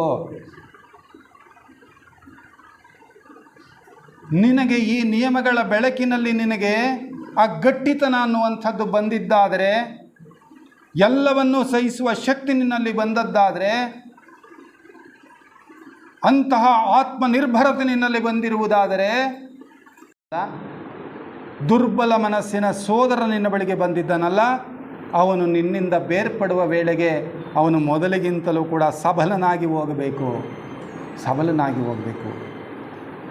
ಯಾರಾದರೂ ಕೂಡ ಅಜ್ಞಾನಿ ನಿನ್ನ ಸಂಪರ್ಕಕ್ಕೆ ಬಂದಿದ್ದಾದರೆ, ಒಬ್ಬ ಅಜ್ಞಾನಿ ನಿನ್ನ ಸಂಪರ್ಕದಲ್ಲಿ ಇರುವ ಸಂದರ್ಭ ಬಂದದ್ದಾದರೆ, ಆ ಅಜ್ಞಾನಿ ನಿನ್ನಿಂದ ಬೇರ್ಪಡುವ ವೇಳೆಗೆ ಸ್ವಲ್ಪವಾದರೂ ಕೂಡ ಅವನು ಜ್ಞಾನಿಯಾಗಿ ನಿನ್ನಿಂದ ಬೇರ್ಪಡುವ ಮಟ್ಟಕ್ಕೆ ಇರಬೇಕು ಅಂದರೆ ಅಲ್ಲಿಗೆ ಮೊದಲು ನಾನೇನಾಗಿರಬೇಕು.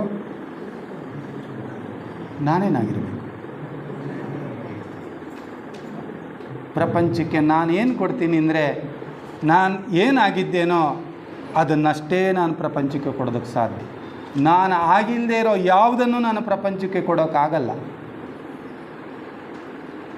ನಾನು ಸಮಾಧಾನಿಯಾಗಿದ್ದರೆ ಪ್ರಪಂಚಕ್ಕೂ ನಾನೇನು ಕೊಡ್ಬೋದು? ಸಮಾಧಾನ ಕೊಡ್ಬೋದು. ನಾನು ದುಃಖಿಯಾಗಿದ್ದರೆ ಪ್ರಪಂಚಕ್ಕೆ ನಾನೇನು ಕೊಡ್ಬೋದು? ದುಃಖವನ್ನೇ ಕೊಡ್ಬೋದು. ನಾನೊಬ್ಬ ಕೋಪಿಷ್ಟನಾದರೆ ಪ್ರಪಂಚಕ್ಕೆ ಏನು ಕೊಡ್ಬೋದು? ಕೋಪವನ್ನೇ ಕೊಡ್ಬೋದು. Nothing else. ಇನ್ನೇನು ಮಾಡೋಕ್ಕಾಗೋದಿಲ್ಲ. ಹಾಗಾದರೆ ಇದ್ಯಾವುದು ಅಲ್ಲದೇ ಇರೋದನ್ನು ನಾನು ಪ್ರಪಂಚಕ್ಕೆ ಕೊಡ್ತೀನಿ ಅಂದರೆ, ದುಃಖ ಅಲ್ಲದೇ ಇರೋದನ್ನು, ಕೋಪ ಅಲ್ಲದೇ ಇರೋದನ್ನು, ಖಿನ್ನತೆ ಅಲ್ಲದೇ ಇರೋದನ್ನು, ವಿಕಾಸಕ್ಕೆ ಅಡ್ಡಿಪಡಿಸುವಂಥ ಯಾವುಗಳನ್ನು ನಾನು ಪ್ರಪಂಚಕ್ಕೆ ಕೊಡೋದಿಲ್ಲ ಅಂತಾದರೆ ನನ್ನ ಕರ್ತವ್ಯ ಯಾವುದಾಗಬೇಕಾಗಾದರೆ ಅದನ್ನು ಬಿಟ್ಟುಬಿಡೋಣ. ನಮಗೆ ನಿಮಗೆ ಅಂತ ಹೇಳಲ್ಲ ನಾನು, ನಮಗೆ ಅಂತ ಹೇಳ್ಬಿಡ್ತೀನಿ. ಅದಕ್ಕೆ ಕರ್ತವ್ಯದ ಬಗ್ಗೆ ಗಂಭೀರವಾಗಿ ನಾವು ಚಿಂತನೆ ಮಾಡಬೇಕು. ಗಂಭೀರವಾದ ಚಿಂತನೆ ಇರಬೇಕು. ಅಷ್ಟಕ್ಕೆ ಬಿಟ್ಬಿಡ್ತೇನೆ. ಮುಂದೆ ದಿ ಲಾ ಆಫ್ ಸ್ಯಾಕ್ರಿಫೈಸ್, ತ್ಯಾಗದ ನಿಯಮ. The law of sacrifice. ಅದಕ್ಕೆ ಒಂದು ಉಪನಿಷತ್ನ ವಾಕ್ಯ ಬರ್ತದೆ, ತ್ಯಾಗೇನೈಕೇನ ಅಮೃತತ್ವ ಮಾನುಷಃ. ಸ್ಯಾಕ್ರಿಫೈಸ್ ಅನ್ನೋ ಪದ ಇದೆಯಲ್ಲ, ಆ ಪದದ್ದೇ ಒಂದು ವಿಶೇಷ.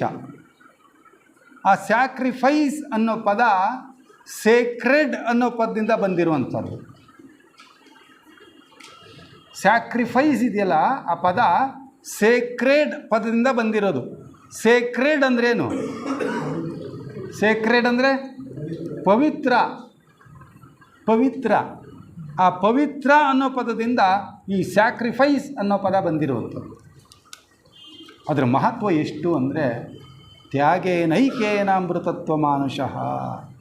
ಈ ಇಡೀ ವಿಶ್ವದ ಸೃಷ್ಟಿಯಾಗಿದೆಯಲ್ಲ, ಈ ಇಡೀ ವಿಶ್ವದ ಸೃಷ್ಟಿಯೇ ತ್ಯಾಗದ ನಿಯಮದ ಮೇಲೆ ನಿಂತಿರುವಂಥದ್ದು.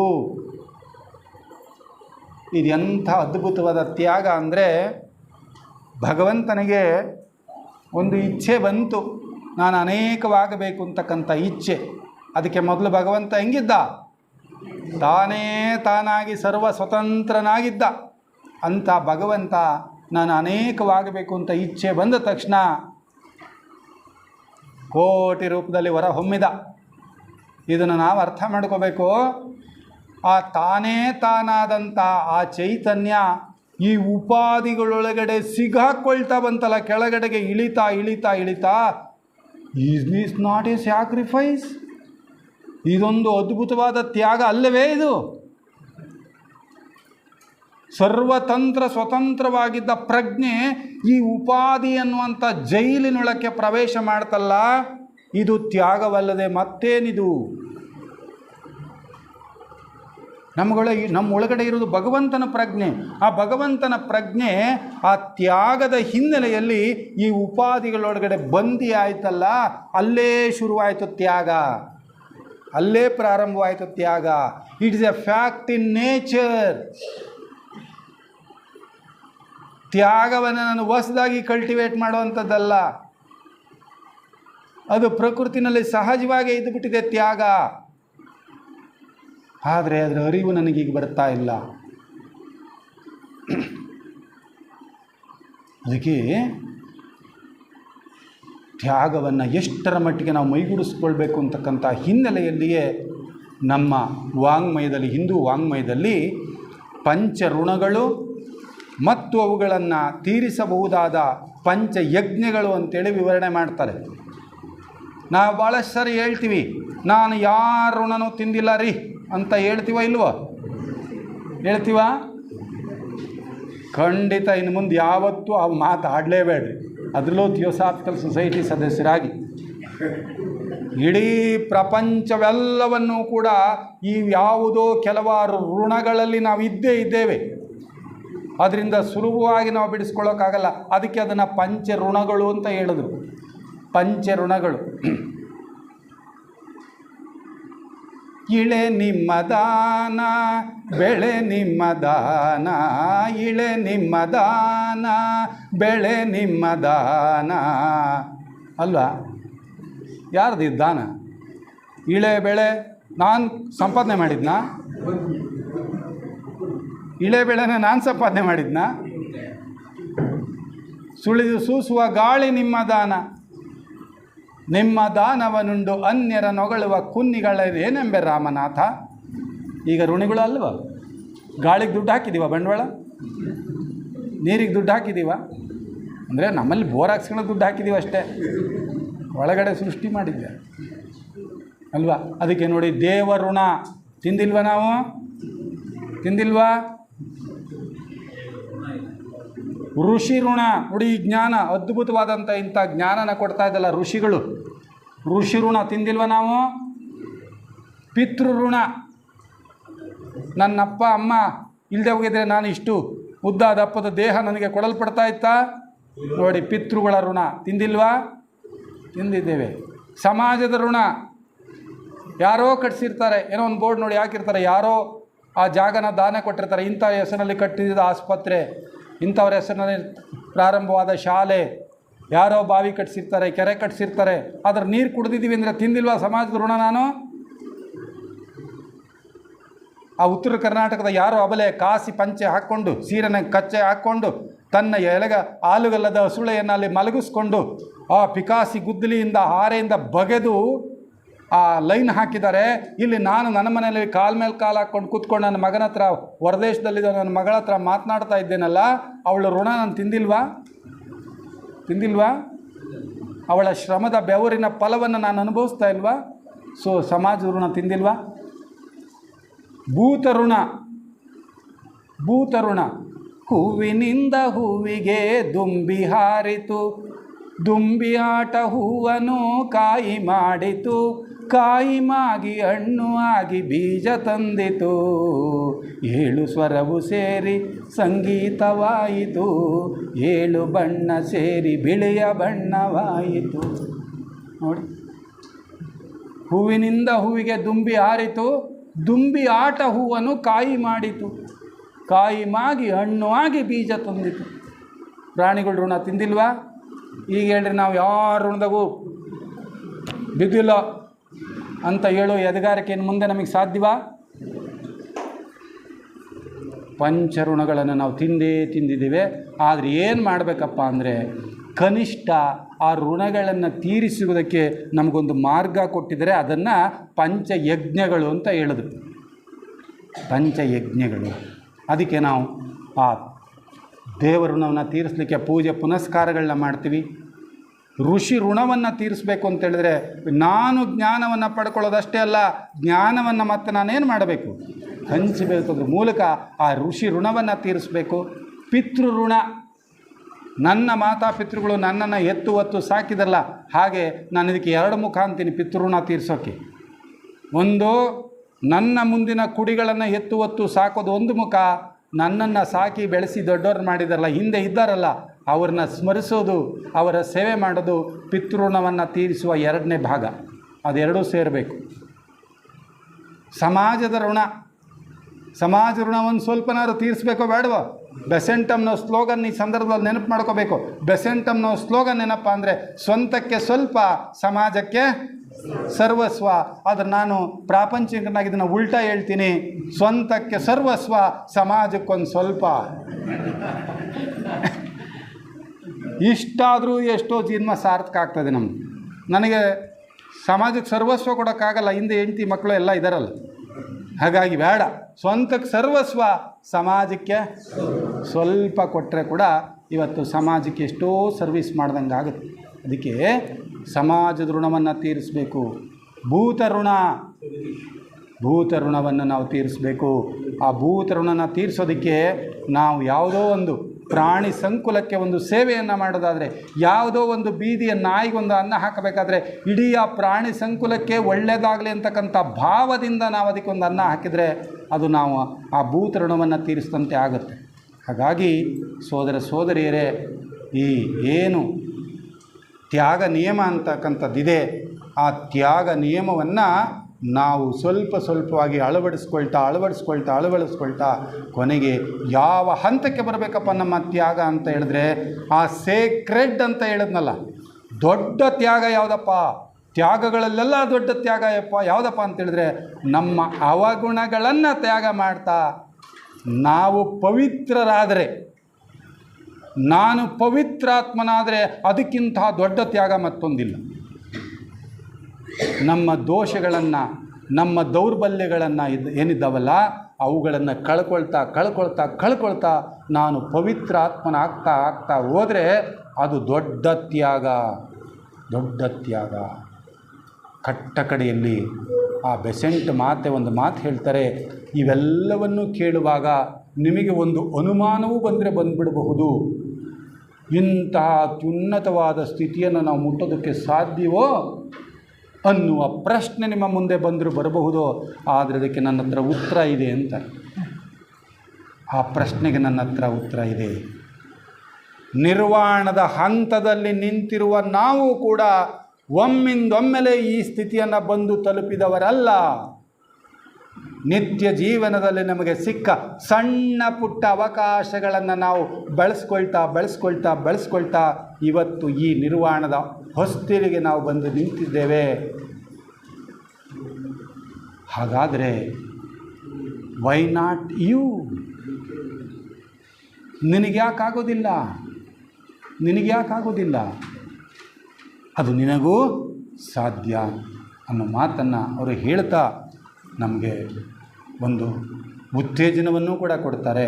ಸೋದರ ಸೋದರಿಯರೇ, ಈ ದಿಶೆಯಲ್ಲಿ ನಮ್ಮ ಪ್ರಜ್ಞೆಯನ್ನು ವಿಶಾಲಗೊಳಿಸ್ಕೊಳ್ತಾ, ನಮ್ಮ ವಿಶಾಲಗೊಳಿಸುವ ಹಿನ್ನೆಲೆಯಲ್ಲಿ ನಮ್ಮ ಕರ್ತವ್ಯ ಏನು ಅಂತಕ್ಕಂಥದ್ದನ್ನು ಅರ್ಥ ಮಾಡಿಕೊಳ್ತಾ, ತ್ಯಾಗ ನಿಯಮವನ್ನು ನಮ್ಮದನ್ನಾಗಿ ಮಾಡಿಕೊಳ್ತಾ ಆ ಇಡೀ ಪ್ರಜ್ಞೆಯನ್ನು ನಾವು ವಿಶ್ವ ಪ್ರಜ್ಞೆ ಮಟ್ಟಕ್ಕೆ ಏರಿಸಬೇಕಾಗ್ತದೆ. ಇದನ್ನೇ ನಮಗೆ ಕುವೆಂಪುರವರು ತಮ್ಮ ಒಂದು ಕವನದಲ್ಲಿ ತುಂಬ ಚೆನ್ನಾಗಿ ಹೇಳಿದರು. ಎಲ್ಲಿಯೂ ನಿಲ್ಲದಿರು, ಮನೆಯನೆಂದು ಕಟ್ಟದಿರು, ಕೊನೆಯನೆಂದು ಮುಟ್ಟದಿರು, ಓ ಅನಂತವಾಗಿರು, ಓ ನನ್ನ ಚೇತನ, ಆಗು ನೀ ಅನಿಕೇತನ. ಎಷ್ಟು ಚೆನ್ನಾಗಿದೆ. ಸೊ ನಮ್ಮ ಪ್ರಜ್ಞೆ ಎಲ್ಲಿಯೂ ನಿಲ್ಲಬಾರ್ದು ಅಂತ, ಅದು ವಿಶಾಲ ಆಗ್ತಾನೆ ಹೋಗ್ತಾ ಇರಬೇಕು. ಎಲ್ಲ ಸಾಧ್ಯತೆಗಳು ನಮಗಿದೆ ಅಂತ ಹೇಳ್ತಾ, ಇಂದಿನ ಒಂದು ಸಂದರ್ಭದಲ್ಲಿ ಆ ಬೆಸೆಂಟ್ ಮಾತೆಯ ಪದತಲಕ್ಕೆ ವಂದಿಸಿ ಈ ಪದಪುಷ್ಪಗಳನ್ನು ಅವರ ಪಾದಾರವಿಂದಗಳಿಗೆ ಸಮರ್ಪಣೆ ಮಾಡ್ತಾ ನನ್ನ ಮಾತುಗಳನ್ನು ಮುಕ್ತಾಯ ಮಾಡ್ತಾರೆ.